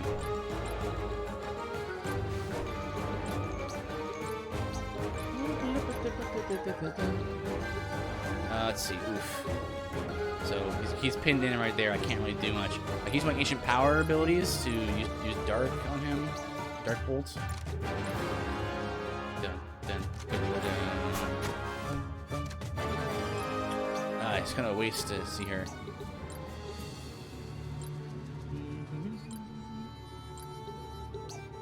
Well, I guess I can attack.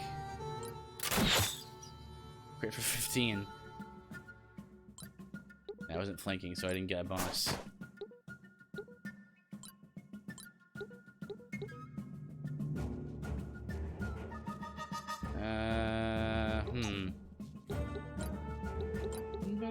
Yeah, right here is a portal. It's the entrance to the door. It's sealed, right? And then right here is a thing as well that we'll want to interact with.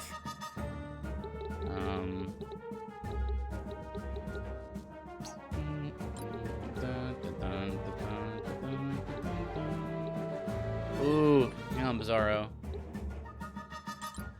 Throw a heal onto my ranger. To my ranger.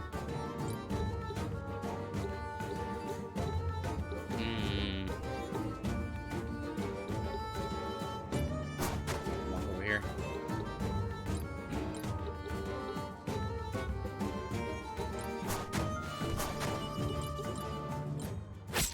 Using my dagger there. Oh, that's actually my hidden knife. Hidden knife has a high crit rate, so that's. If you want to stack that, you can go ahead and do that. Oh man, their sniper crossbow is so good. It's got such long range.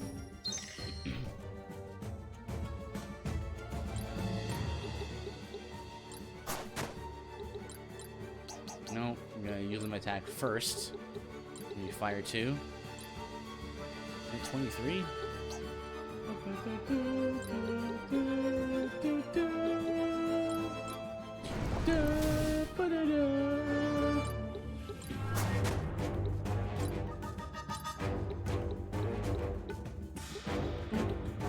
This is 2. I think we probably hit this, right? Yeah.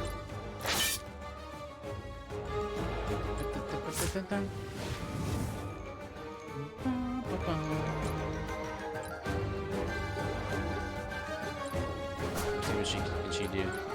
50.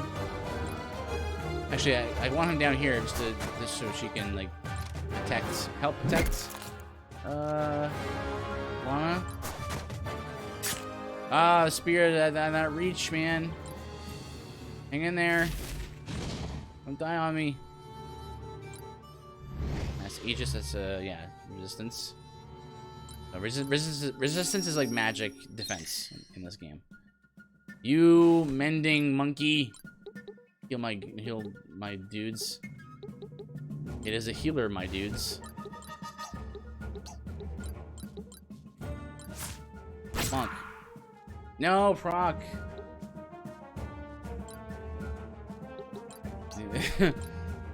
That's right. It's you gotta mock your opponents.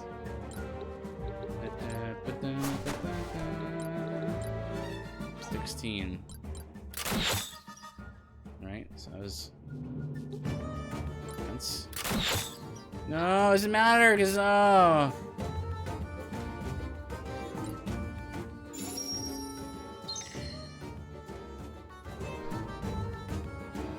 All right.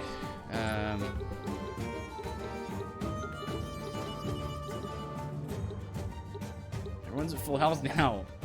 There's the one person I needed to heal, and she was gone. She's dead.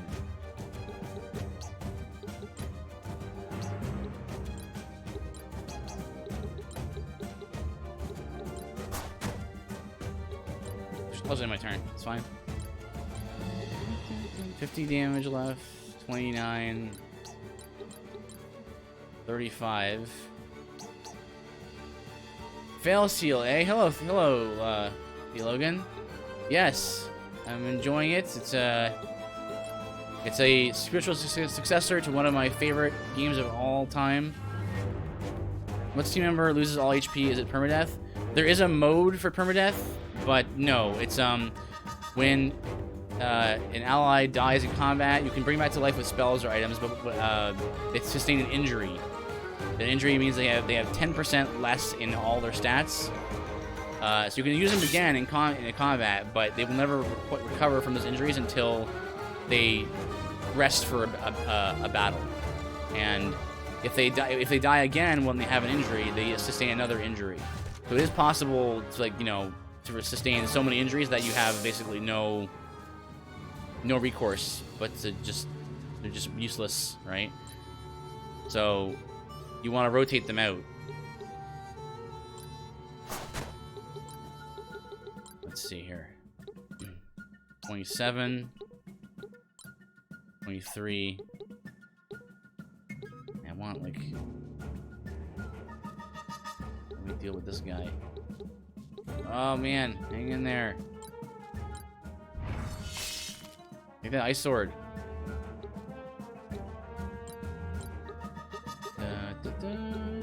25. Can I do 25 with the dark bolt? Yes. Boom.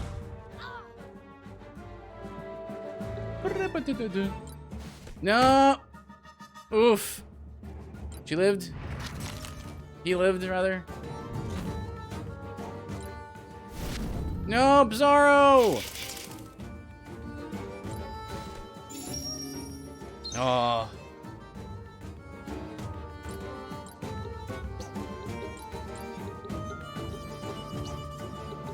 This will not hit both targets, though, if I do that.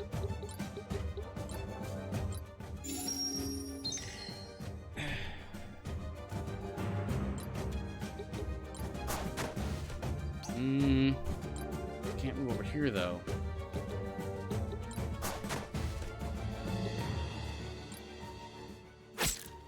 Okay, yeah. Rainier's gone berserk, so he just kind of attacks wherever. It's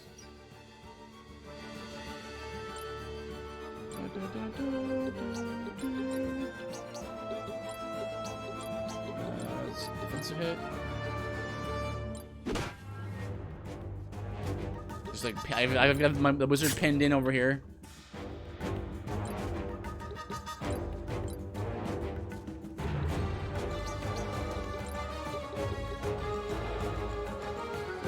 High resistance here.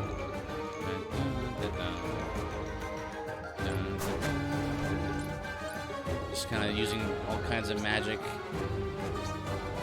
spells and spells right here.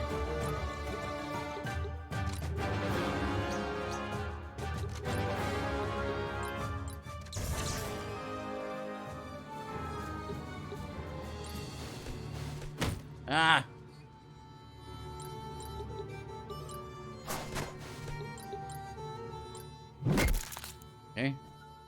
I need to get some upgrades for Virgil, I think.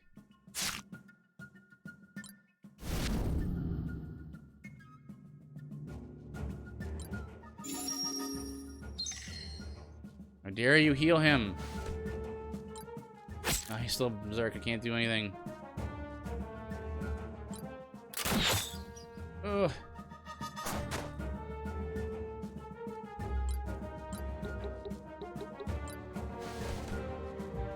Alright, let's take a look here. She's injured. He's injured. This is looking pretty bad here.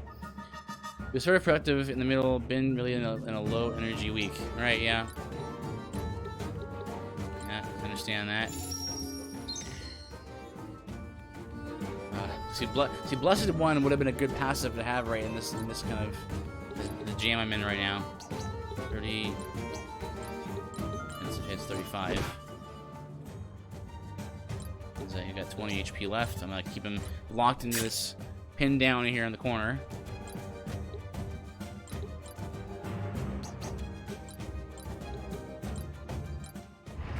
Okay, he's down.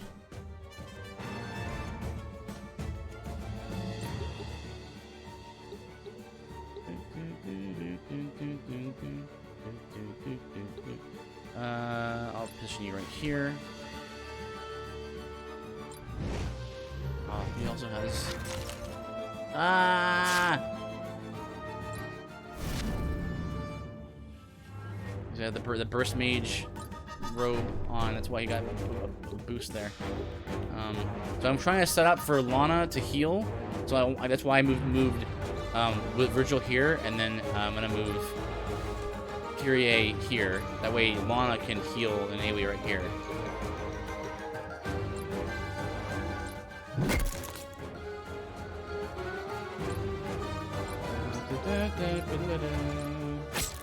Nice. Okay, good.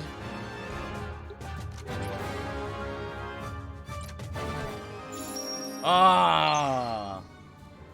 He snuck that heal in there. No, Virgil, not again!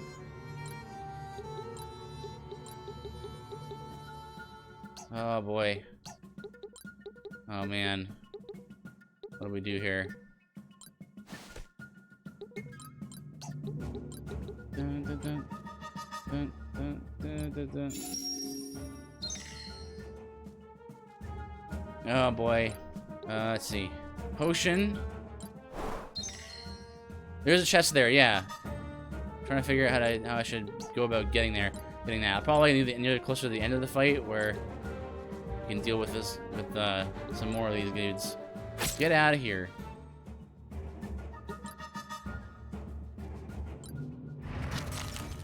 Okay, we use the potion, so I'm gonna try and snipe. Yeah, she's gonna. The Alchemistic has a sniper crossbow, so it's got like longer range than usual for most crossbows, and so it's. Oh yes, I dodged it. Don't heal yourself. Don't worry. We're gonna crunch you with this giant hammer, giant great hammer. It's alright, I'm gonna be selfish and heal myself. I'm gonna move over here though. Get a little more MP for mana font. Okay, she has 35 HP left. 30. Can I get enough damage from a defensive hit? 35 exactly. Get shield bashed to death. All right. Now position her right here. Oh wait. Actually, I want to position myself right here because I want to activate this thing next time.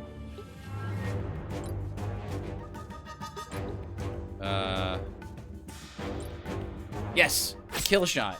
Oh, it's a crit too. Nice. And then move in. Get this chest. Stop sniping my mage or my healer. I'm gonna let Anodyne and Kyrie try and deal with this guy. This plague doctor. Dun dun dun dun. Smack. Okay, big old heal going on. Oh, she had 3 HP left.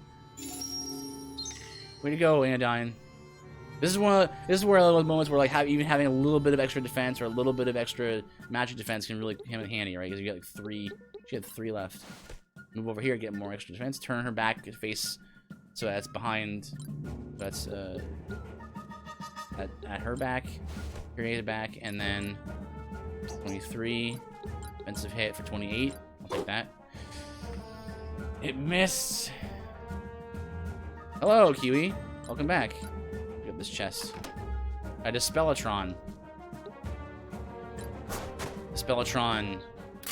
I already know what that is. It's an item. Oof. Ah, no. Okay. So, unfortunately, I set the enemy up there because the Plague Doctor has a Ravenous Rod, which heals on hit, but also if he kills somebody with the Ravenous Rod, then he gets like a second chance kind of thing.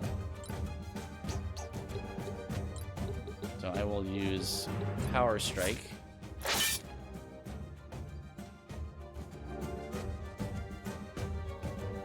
But stream chat box? What do you mean? 47. This is gonna be it right here. We used to have a chat box so we can see the top of the screen when he streams. Yeah, I'm just trying. Yeah.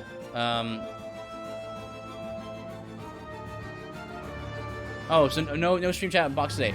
Yes, I like to have it, but I'm trying to figure out where to put it.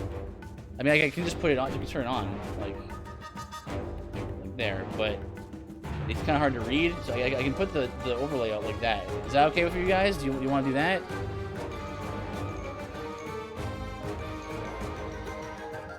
Right here is good.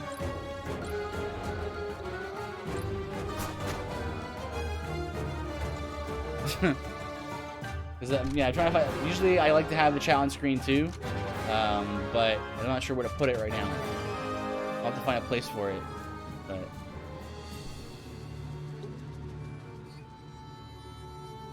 how about that linear chat box thing that Pastor Houston does? Yeah, I'm not sure how he does that. I'll have to look into it. Right here. Potion. So like it goes across like, yeah, like a ticker kind of thing. I'm not as huge a fan of big a fan of that. I prefer the chat box. So the code for it, I'll send you the tweet. Oh, cool, thanks. 20. Wait. I'm gonna actually use this. Activate. Obelisk clue number 1. The items. Poison cannot kill you in this game. You can reduce you to 1 HP though. Like, it doesn't have to kill you. Okay, there we go. Got the treasure, got the obelisk clue. No. This was a rough battle where we lost a lot of troops this time. So. Okay, we're still okay. We still have two dudes left.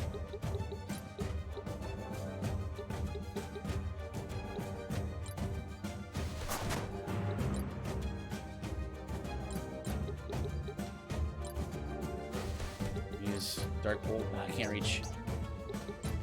Rock? No. Let me use Phoenix Ashes maybe. I don't know if that's a good idea because she's gonna shoot. Yeah, he's gonna shoot her. I should have looked at who was going next.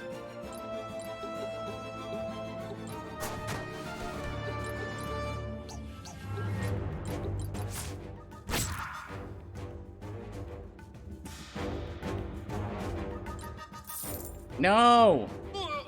He stole money so hard he killed me. Come on, Kyrie, you can do it.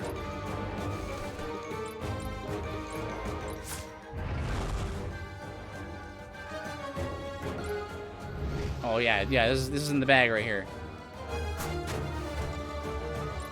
You're delaying the inevitable. Oh, that was so close. It's a Pyrrhic victory right there. A Pyrrhic victory. all his injuries.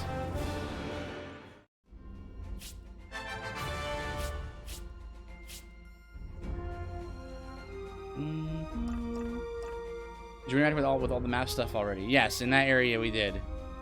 There's still some cheddar chests. We can't get this chest right here in this area because we need a special way to get to it. But yeah, we managed to get all the chests and stuff. So let's check it out here. Well, if your tech tubers is going through a divorce. Oh, yeah, that stinks. That is rough.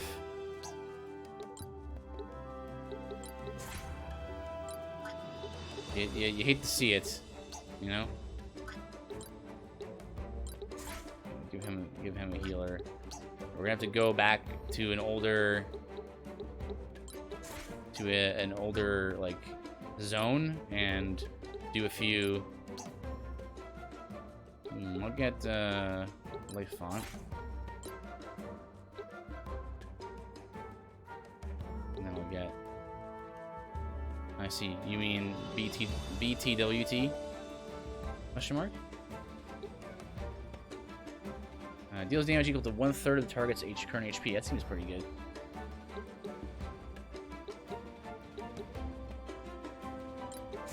So with that. And Mender, let's just get a heal there.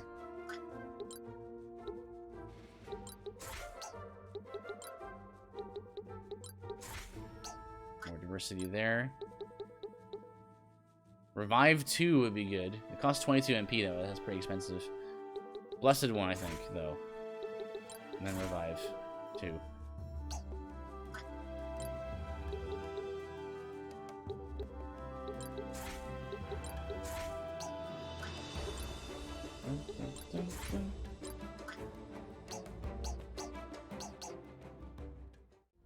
Okay, we got a good amount of money now. 10K. Dun, dun, dun. And once again, let's get some. So we can get some new recruits. Let's get a Templar, level 7. There. Let's get a male this time, and let's not make him a horrible skull person. Gonna be a good portrait here of Templar-looking guy.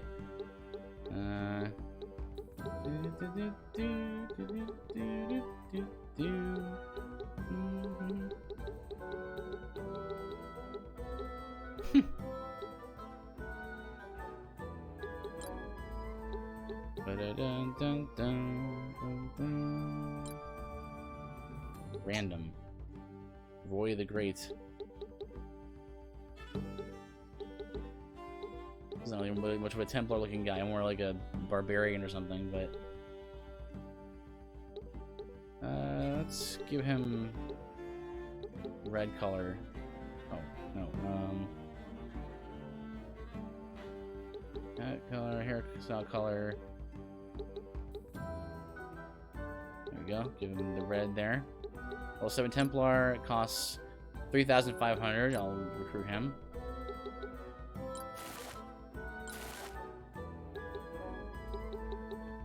And then we're looking at rewards here. So if we do this mission, and we succeed, we'll get a new Vangal recruit. So you can actually recruit those dog guys that we were fighting, those monsters, which is pretty sweet. And unfortunately, most of my guys are actually injured, so I don't know if I want to do that right now. I'll save that for later. And you have unlimited people part of your crew. I haven't seen a limit. I've had about 20 people at one point, and I seem to be able to have more. So as long as you have the money for it, I've seen this bit scroll, so you can manage all your units that way. Oh, also the thing I forgot to do is crafting. When we collecting little parts and stuff from people or from enemies and from other humans too. Ready column shows how many recipes you can successfully create with your current stock of components. Whenever you obtain a new component, maybe new recipes may become available. So you have a few different things here, components here, and then you have items. We actually will unlock these for permanent use once you get them. So actually getting this potion early on. Unlocking this is really useful because you know carrying for more. And then tier 2 rock is also really good because it goes from 25 power to 40 power. And then we look at the gear. You can also get unique gear. You can craft it using materials that you get from creatures in combat. Usually they have some unique features. You know, these have +2 jump, +1 movement, which is pretty nice for an accessory, and +3 defense. There's a whole list of stuff you can craft here. Most of it's question marks right now because we're still early in the game. Throwing glove, +1 to item usage range. So that can come in handy. A lot of cool stuff like that in this game. Like lots of little. That's really interesting. I like the idea of weird effects. Yeah. That's a very big thing about this game, and also about Tactics and Tactics Advanced 1 and 2. And one of my favorite things in games is like having lots of weird effects and synergizing them together. So like if you wanted to, you could like stack. You probably make multiples of this and like stack it. Maybe you could throw potions in people's faces like from like a way far away. It's cool. So like any build, any team comp is viable depending on what you're doing, right? And then these gadgets here are for a particular job called the Gadgeteer. Basically uses these machines and stuff as sort of spell-like abilities. May as well craft them because once they're crafted forever. So there's no downside really, unless you wanted to like not use the Gadgeteer at all. So yeah, I like to just make those quickly. And there's that. So yeah, we're gonna go to an earlier because like if we look at my team here. 1, 2, 3, 4, 5 of us are down. Yeah, so we'd have to like do an earlier mission. But yeah.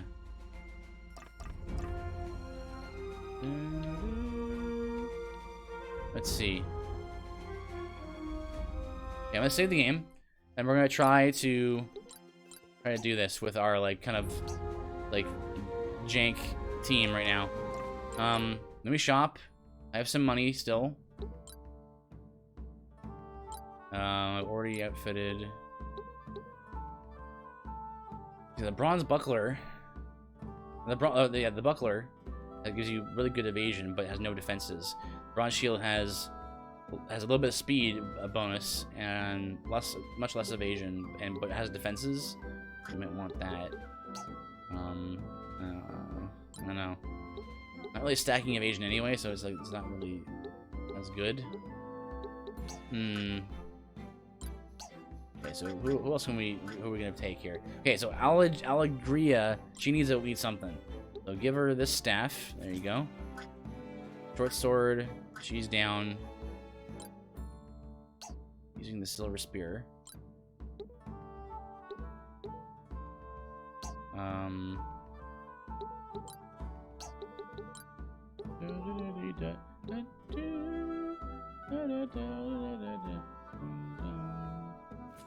And the steel armor. Silver spear is pretty good. We might just leave him with that. And then users of this mace are trained in a special unfaltering stance that leaves no room for openings. So it makes you immune to defense down and magic defense down. Also, it gives you a little bit of MP and some decent attacking stat, or a mace. Perseverance. Users of this mace are trained in a special True Strike. This magical mace grants its user insight into how to smash an opponent just the right spot, +4 accuracy. A little bit of crit too. But she's not really a melee character. You could give her a rod. Saboteur's rod's pretty good. Mess with people there. He has no gear at all. So he's a Templar, so you can like equip scythes. Nightmare Scythe. One stroke of this baneful blade has the potential to inflict this slow, frightening death on foes. Increases crit hit damage by 25%. So stacking crit on crit rate, like chance to hit to crit on this guy would be good. because the scythe, both these scythes, increase the crit hit damage. So there's two separate stats there. And it's Frigid Spirit. The true strength of the scythe is conjured when swung. Frost from it can render a foe completely numb. And it says can crit hit damage plus, and it's on hit you get root and slow. It's also an ice scythe. The same damage, same stats otherwise. They have different effects though. I will take the Frigid Spirit, I think. And now I've pretty much run out of money. Anything cheap here? 700. 700 for a helm.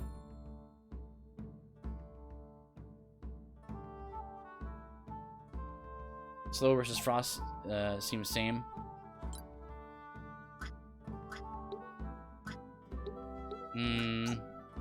Yeah, because I can either take Nightmare Scythe, which is poison and blind, or Frigid Spirit, which is root and slow, but also has a water like an ice element damage. Whereas Nightmare Scythe is non-elemental, like it's just physical. I think Frigid Spirit, I might want that, and I think maybe a suit of armor. I'll take the bronze armor because it gives you more speed. And I have no money left.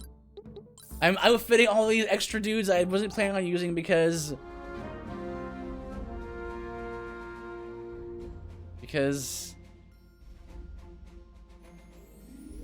all my other dudes are down. Let me go back to that guild and boost up how the ease of which I can complete patrols, and that way when I go do a patrol, it'll be that much easier to do. We need a armor smith and a shaman's hut. There we go. Shaman's hut. And then we have a little more. Hunter's Lodge. This gives you a chance to hit plus.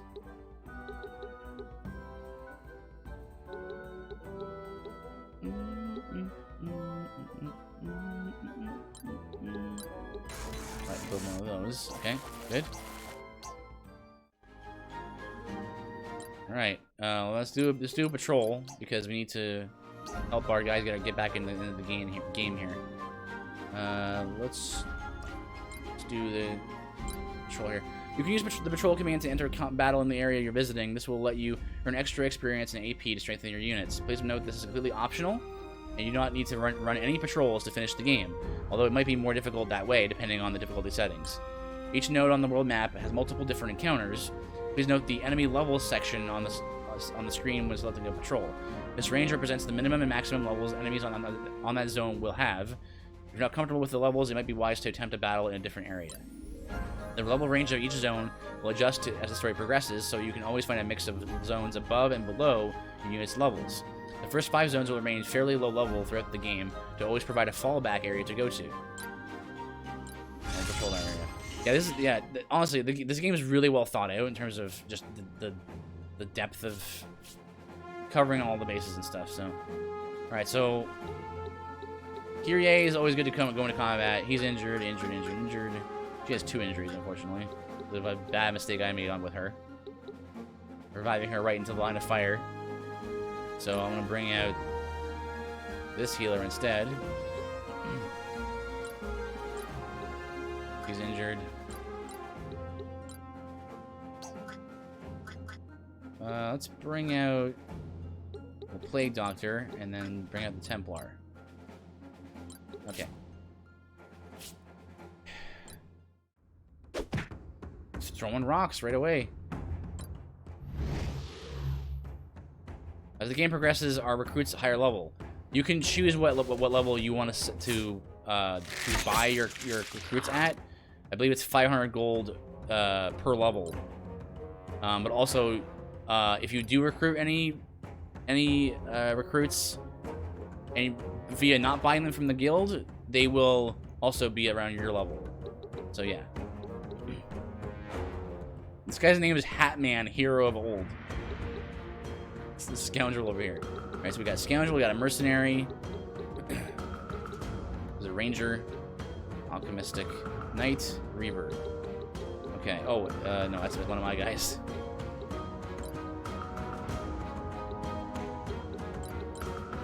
Counterattack.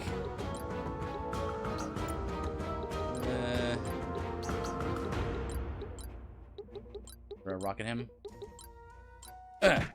So counterattack only triggers when you're adjacent to a target. So if you don't want to get hit by a counterattack, you just attack him from a distance. Oh no! What do you have? Oh, here's the returning tomahawk. Okay, that's what explains what happened there. Yeah, the description room is over here. Stop. A relatively lightweight steel axe that can be thrown and then magically returned to its user. So that's why he can attack me from so far away with his axe.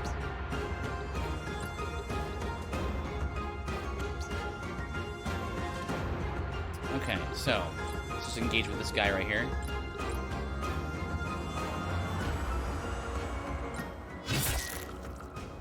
Oh, he had barrier up. Barrier is a buff that makes it so, like, next time someone tries to get a debuff onto you, it'll just block it. Okay, so we took a big hit there.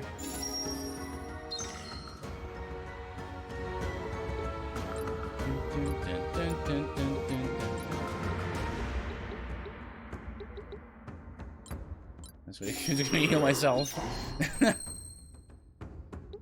It's fine. Oh no. I recognize it's a weapon. It's a realm razor. Okay, that's gonna be big damage. So he's using the silver spear. The spears have a special ability where they can attack from range, like from 2 squares away instead of just 1.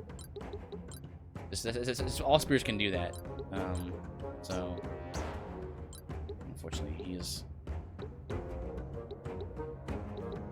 a higher level than I am.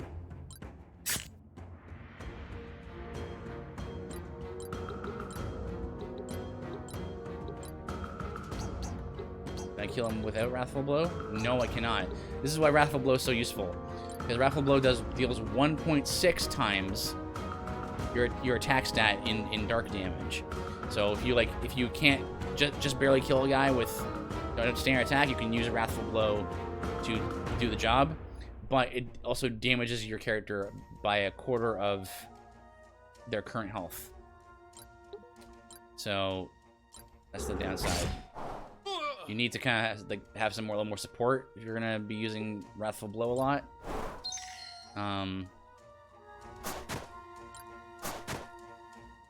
Don't do that. Oh wow, Jesus does not care about his own dudes.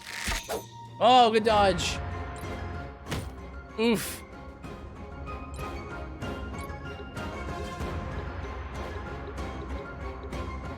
What do you have? He has no counter ability. Move in for the kill.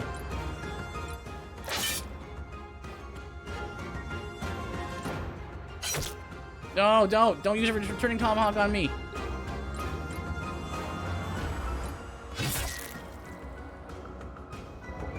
This is fine. He's rooted in place now, so I just end turn right. And then, yeah, he's pretty tanky. He'll be okay. You guys are kind of hurting pretty good here. I'm gonna go right here and mass heal on the 3 of us. Now turn my back. Now this guy will not. I can't move though. I'm also rooted to the ground. Well, I guess we're just gonna heal. Then I was gonna run back away from him, so because he was rooted. So defend, protect. Now those are both defensive moves. Alright, Kyrie, coming in for the kill. 80. Don't even need to use Wrathful Blow for that. Nice.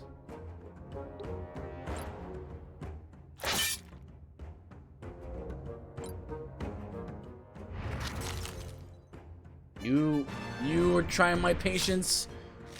Don't resist it. Oh. She's just stuck down. She's just pinned down there. She can't do anything. here.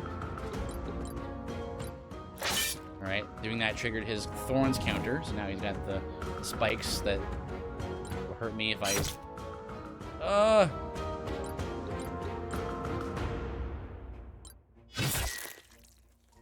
No proc that time. Yeah, his counter attacks aren't too bad, so we're just gonna, you know, mess with stuff over here. I'll move right here. Give me a little more MP, and then I will mass heal. And once again, he rooted me, so I get stuck.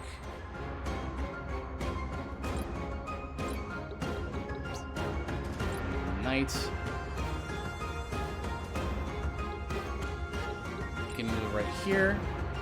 I'm trying to leave room for Kyrie to move in here. It should be clear to move in for the kill here. There you go. 111 damage. Bonk! Hey, you dropped some crafting item. That's good.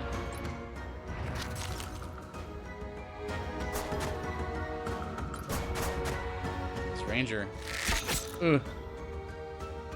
He has the longbow. Stop!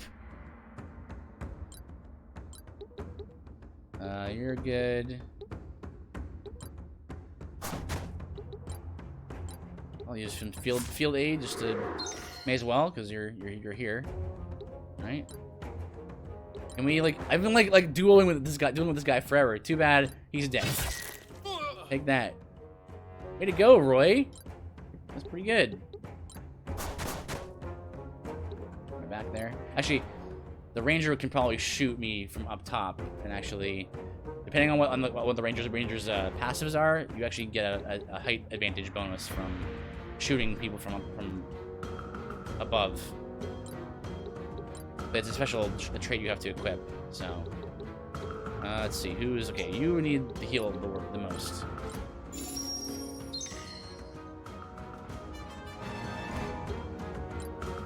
I still can't move. Here, go without me. Go on without me.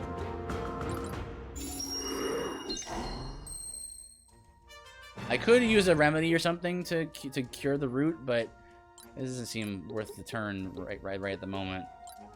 So I have my spear here, right? So I can attack. Yeah, I can attack up. I can still hit him even though he's higher than normal. Oh, he's counter attack on as a bow user. Interesting. Jump up here and use my dark bolt attack, and neither of them resist dark, so go for it. But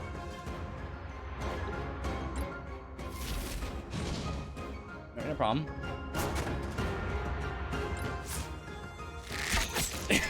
Why is this? That ranger is not like my plague doctor.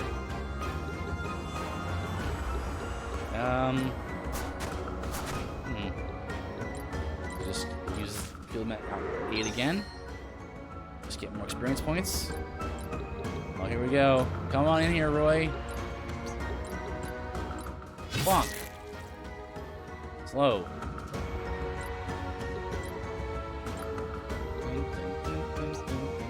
Honestly, I feel like I want to just keep healing her because she gets getting picked on.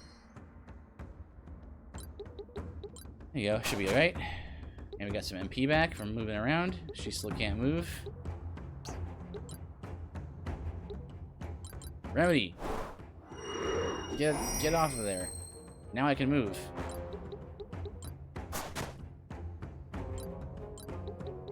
Can I hit him with the spear from here? Ah. Dun, dun, dun, dun, dun, dun. Oh, kill shot.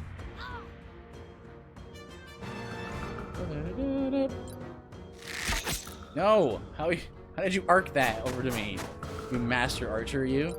Master ranger? Nice.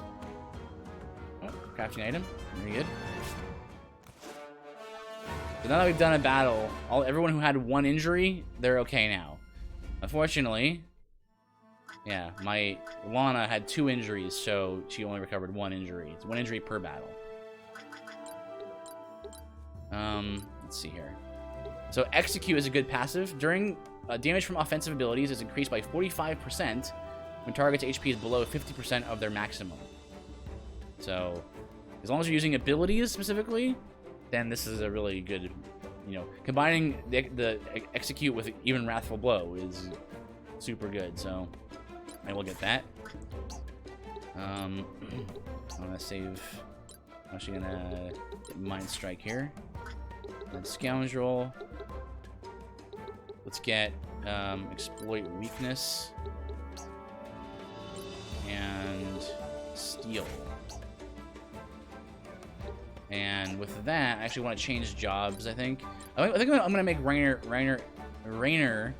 into an evasion tank, like a ninja. So that would mean I want to equip. I want to change him to a ranger, because ranger learns the ability Evasion Up. Increases the character's evasion by 13%. Just baseline, like it's a passive that's just like, yeah, you have 13% more evasion, which is like super ridiculous. If you're trying to just become like the evasion master. Steal. And then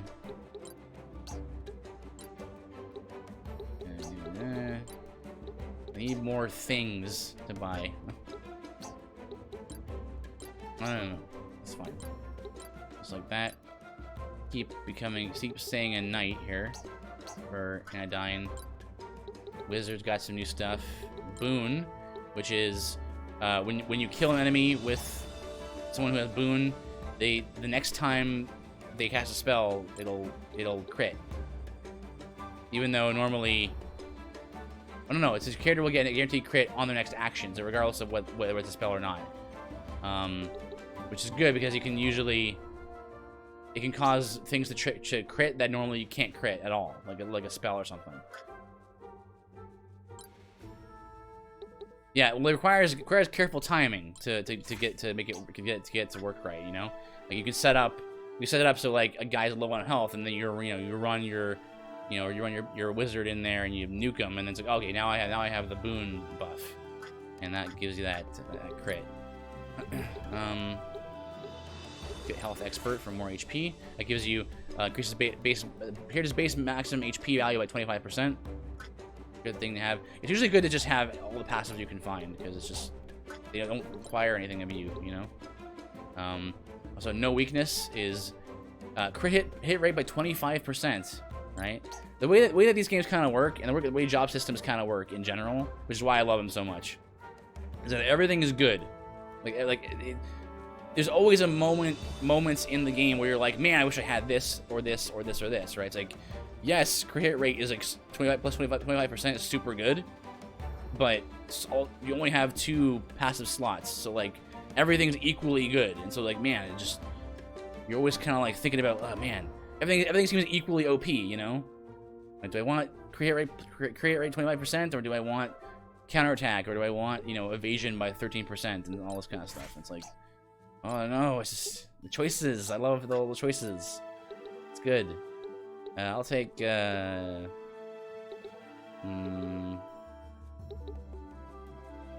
defensive hit. Like Doctor, take poison. Wait, you can also learn Mass Slow, the AoE Slow.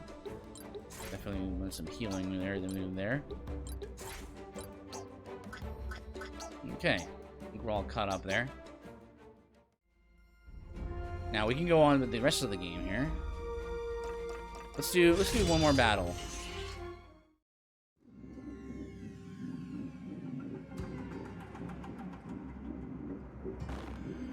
Surrender, Alphonse. There will be no escape this time. You again. Persistent wench, aren't you? But it doesn't matter. You are too late.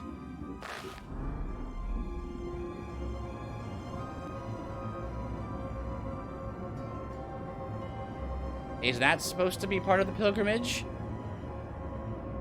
I've got a bad feeling about this.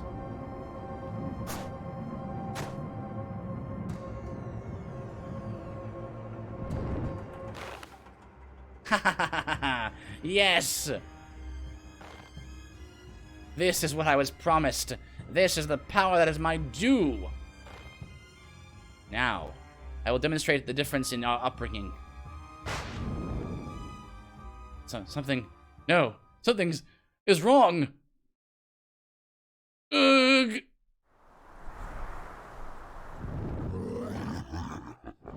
You know, just RPG stuff. You know how it is. Marvelous. Simply marvelous. So much power. Come, I will reduce every one of you to ashes. Seriously, someone tell me this isn't a normal part of the pilgrimage?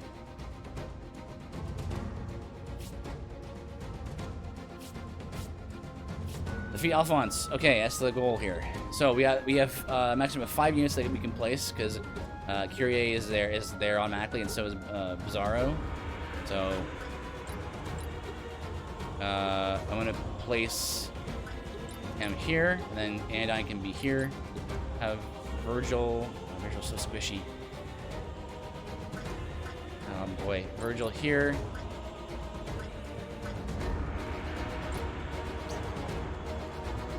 Virgil here, and yeah, and then I think we'll go with this.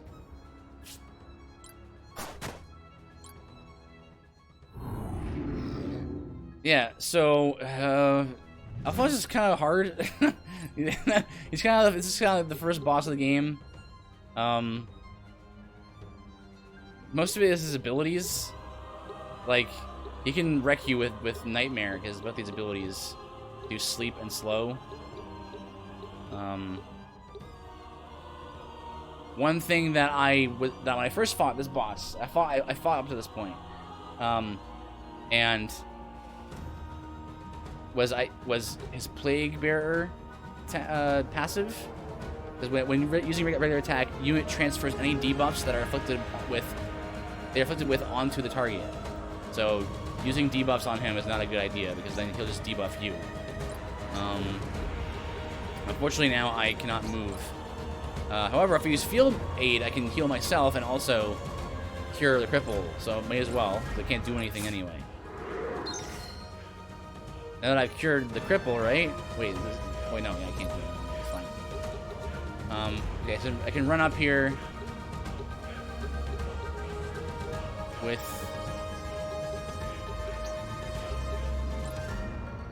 I'm a ranger, actually.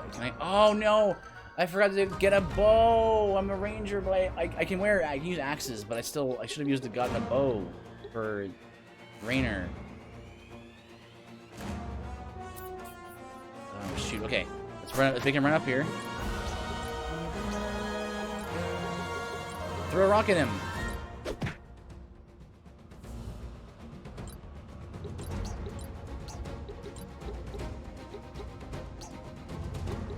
Okay, we do have enough heals here. Do we have Mana Font on her? We do. That's good. I'm gonna end turn there. Again, I'm gonna get him into position. I'm not doing anything with that yet. Okay, gonna move her in here. Gonna move her on the other side, because that way I can get, free up space for people who want to attack it from the other side. And unfortunately, he's immune to dark damage, which means Wrathful Blow will do nothing. So I'll just attack normally, I think. Yeah. Okay, that's not bad. His counterattacks aren't too bad. Good job, Bizarro. Hang in there. And again, I want to make her move because she'll get extra MP from moving around. I'll heal Kyrie because she's harder to heal because she's in the back, like further away. And then I'll intentionally move her just so that she can get MP. There you go, like that. Oh boy. Okay, he dodged it. Unfortunately, Kyrie did not dodge that, and so she got put to sleep. And unfortunately, I'm still not in the right position for him to do anything. She's still bound.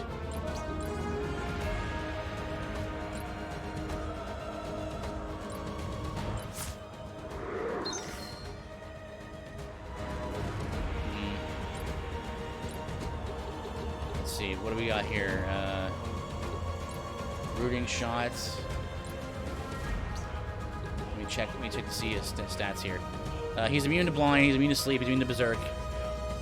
He just restarted the battle with a bow. I could if I reloaded the game, yeah. But it's not, it's a minor setback.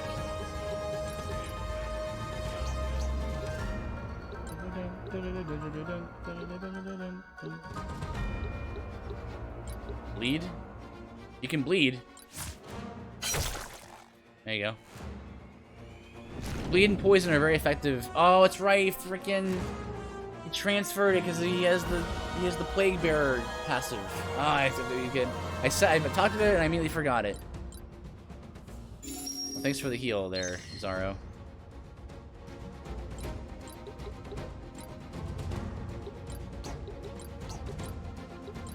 I'm still not in a good spot to get to him.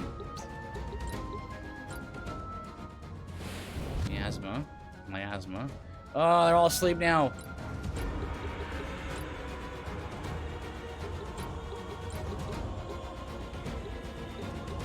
Yeah, they're asleep for a little while here.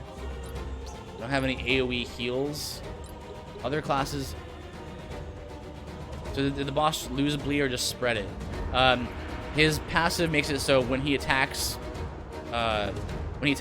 he transfers any buffs or debuffs on him to his target.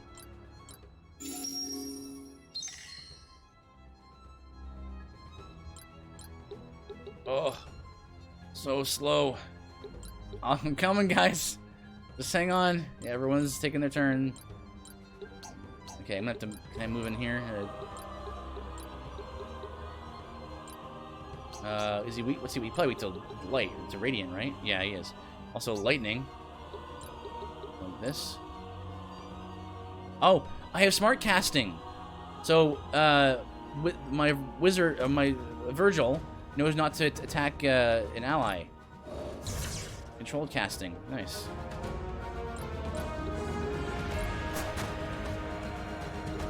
Let's see. I don't have any ranged attacks. I can throw a rock. Huh.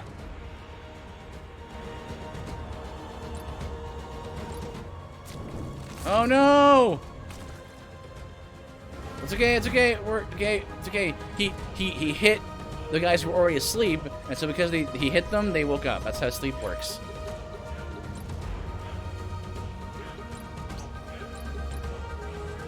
That's good damage. Boom.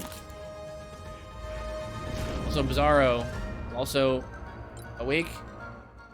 Okay, he decided to go for the heal. That's okay. It's not a bad idea. Okay, it's only a single target there. That's fine. And they're all asleep. 92. Can I get a better angle here? 92. 139. One more hit. Nice, Bizarro. Acting all support role right now. Finish the job. Here, steal gold from him while you're at it. Yeah. Nice. Okay, we gotta make sure we get a bow onto Raynor. Steal gold from him so hard he dies. Well done, everyone. I don't know what sorcery Alphonse invoked, but he was the most difficult opponent we've yet faced. When you said this guy was unsavory, I didn't realize how much of an understatement that was. Alright, let's do what we came to do and move on. Are you sure you want to go ahead with this, Kyrie? After what happened to Alphonse, I'm having second thoughts about this relic. And look, it stopped glowing. Do we even know that this stage of the pilgrimage can be completed now?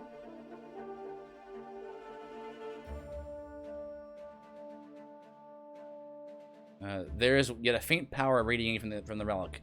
Whatever Alphonse did, at least some of its energy remains.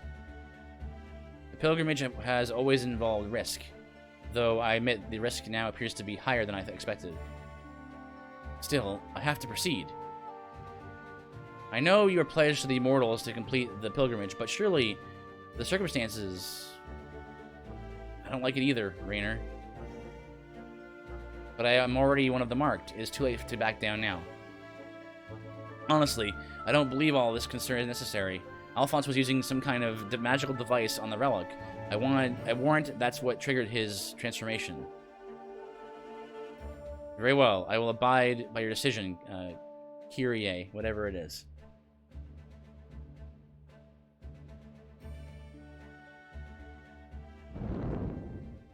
Do magic-y things with the relic.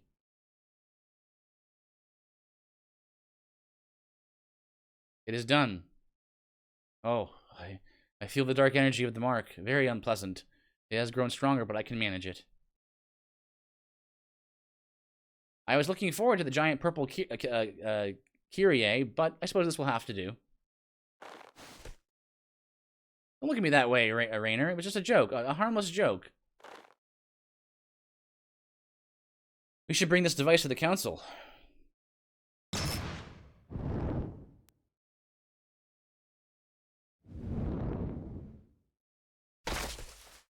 Oh.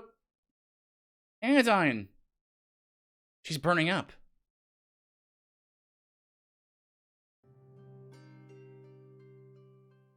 She's completely unresponsive. This does not look good.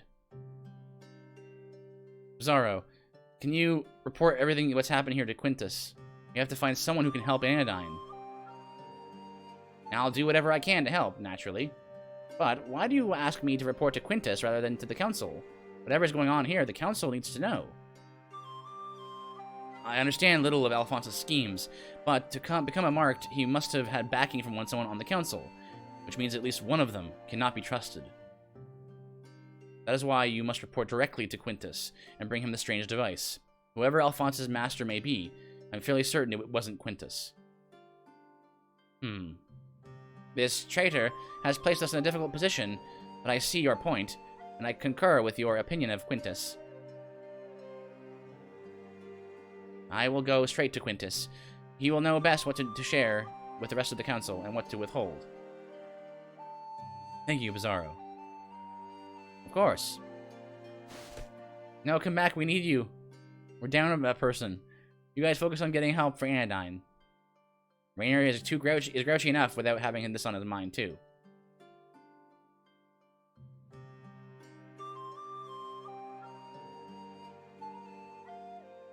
Raynor, I'm not gonna like this, but we need to bring her to Yates.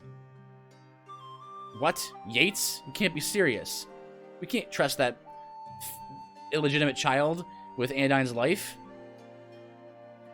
Raynor, I know what he did to your... I know what he did was very wrong. But I also know that he's the best healer on the continent, and the most likely to know something about the dark energy that struck down Anodyne. Surely there's another option. Someone trustworthy, or at least... Yates' clinic is about half a day from here. There isn't another healer within a week's march, and no one at all who is as qualified. I know you're right. But if he crosses us, if anything happens, anything like what happened before, his life will be forfeit. Let's make haste, or it may not matter who sees to her.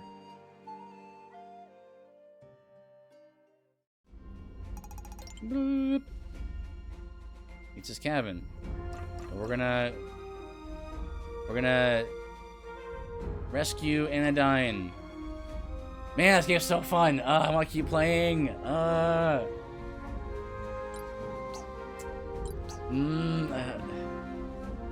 No, okay. Next time we're gonna. I'm having a blast, guys, for real. Next time we're gonna see what we can do about Anodyne. She fell unconscious. because there's magic-y things. And let me just quickly see if anyone is Stremen. Oh, here we go. Well, we gotta throw it over to Reformed Jedi. Thank you all guys for joining me. I'm very much looking forward to playing again. I like the story. Till next time. Yeah. It'll probably be tomorrow or Friday. But yeah, it's been fun. All right, guys. Spam the Mifuki Mind Blows if you got them in chat, and let them know I sent you. God bless, and I'll talk to you next time.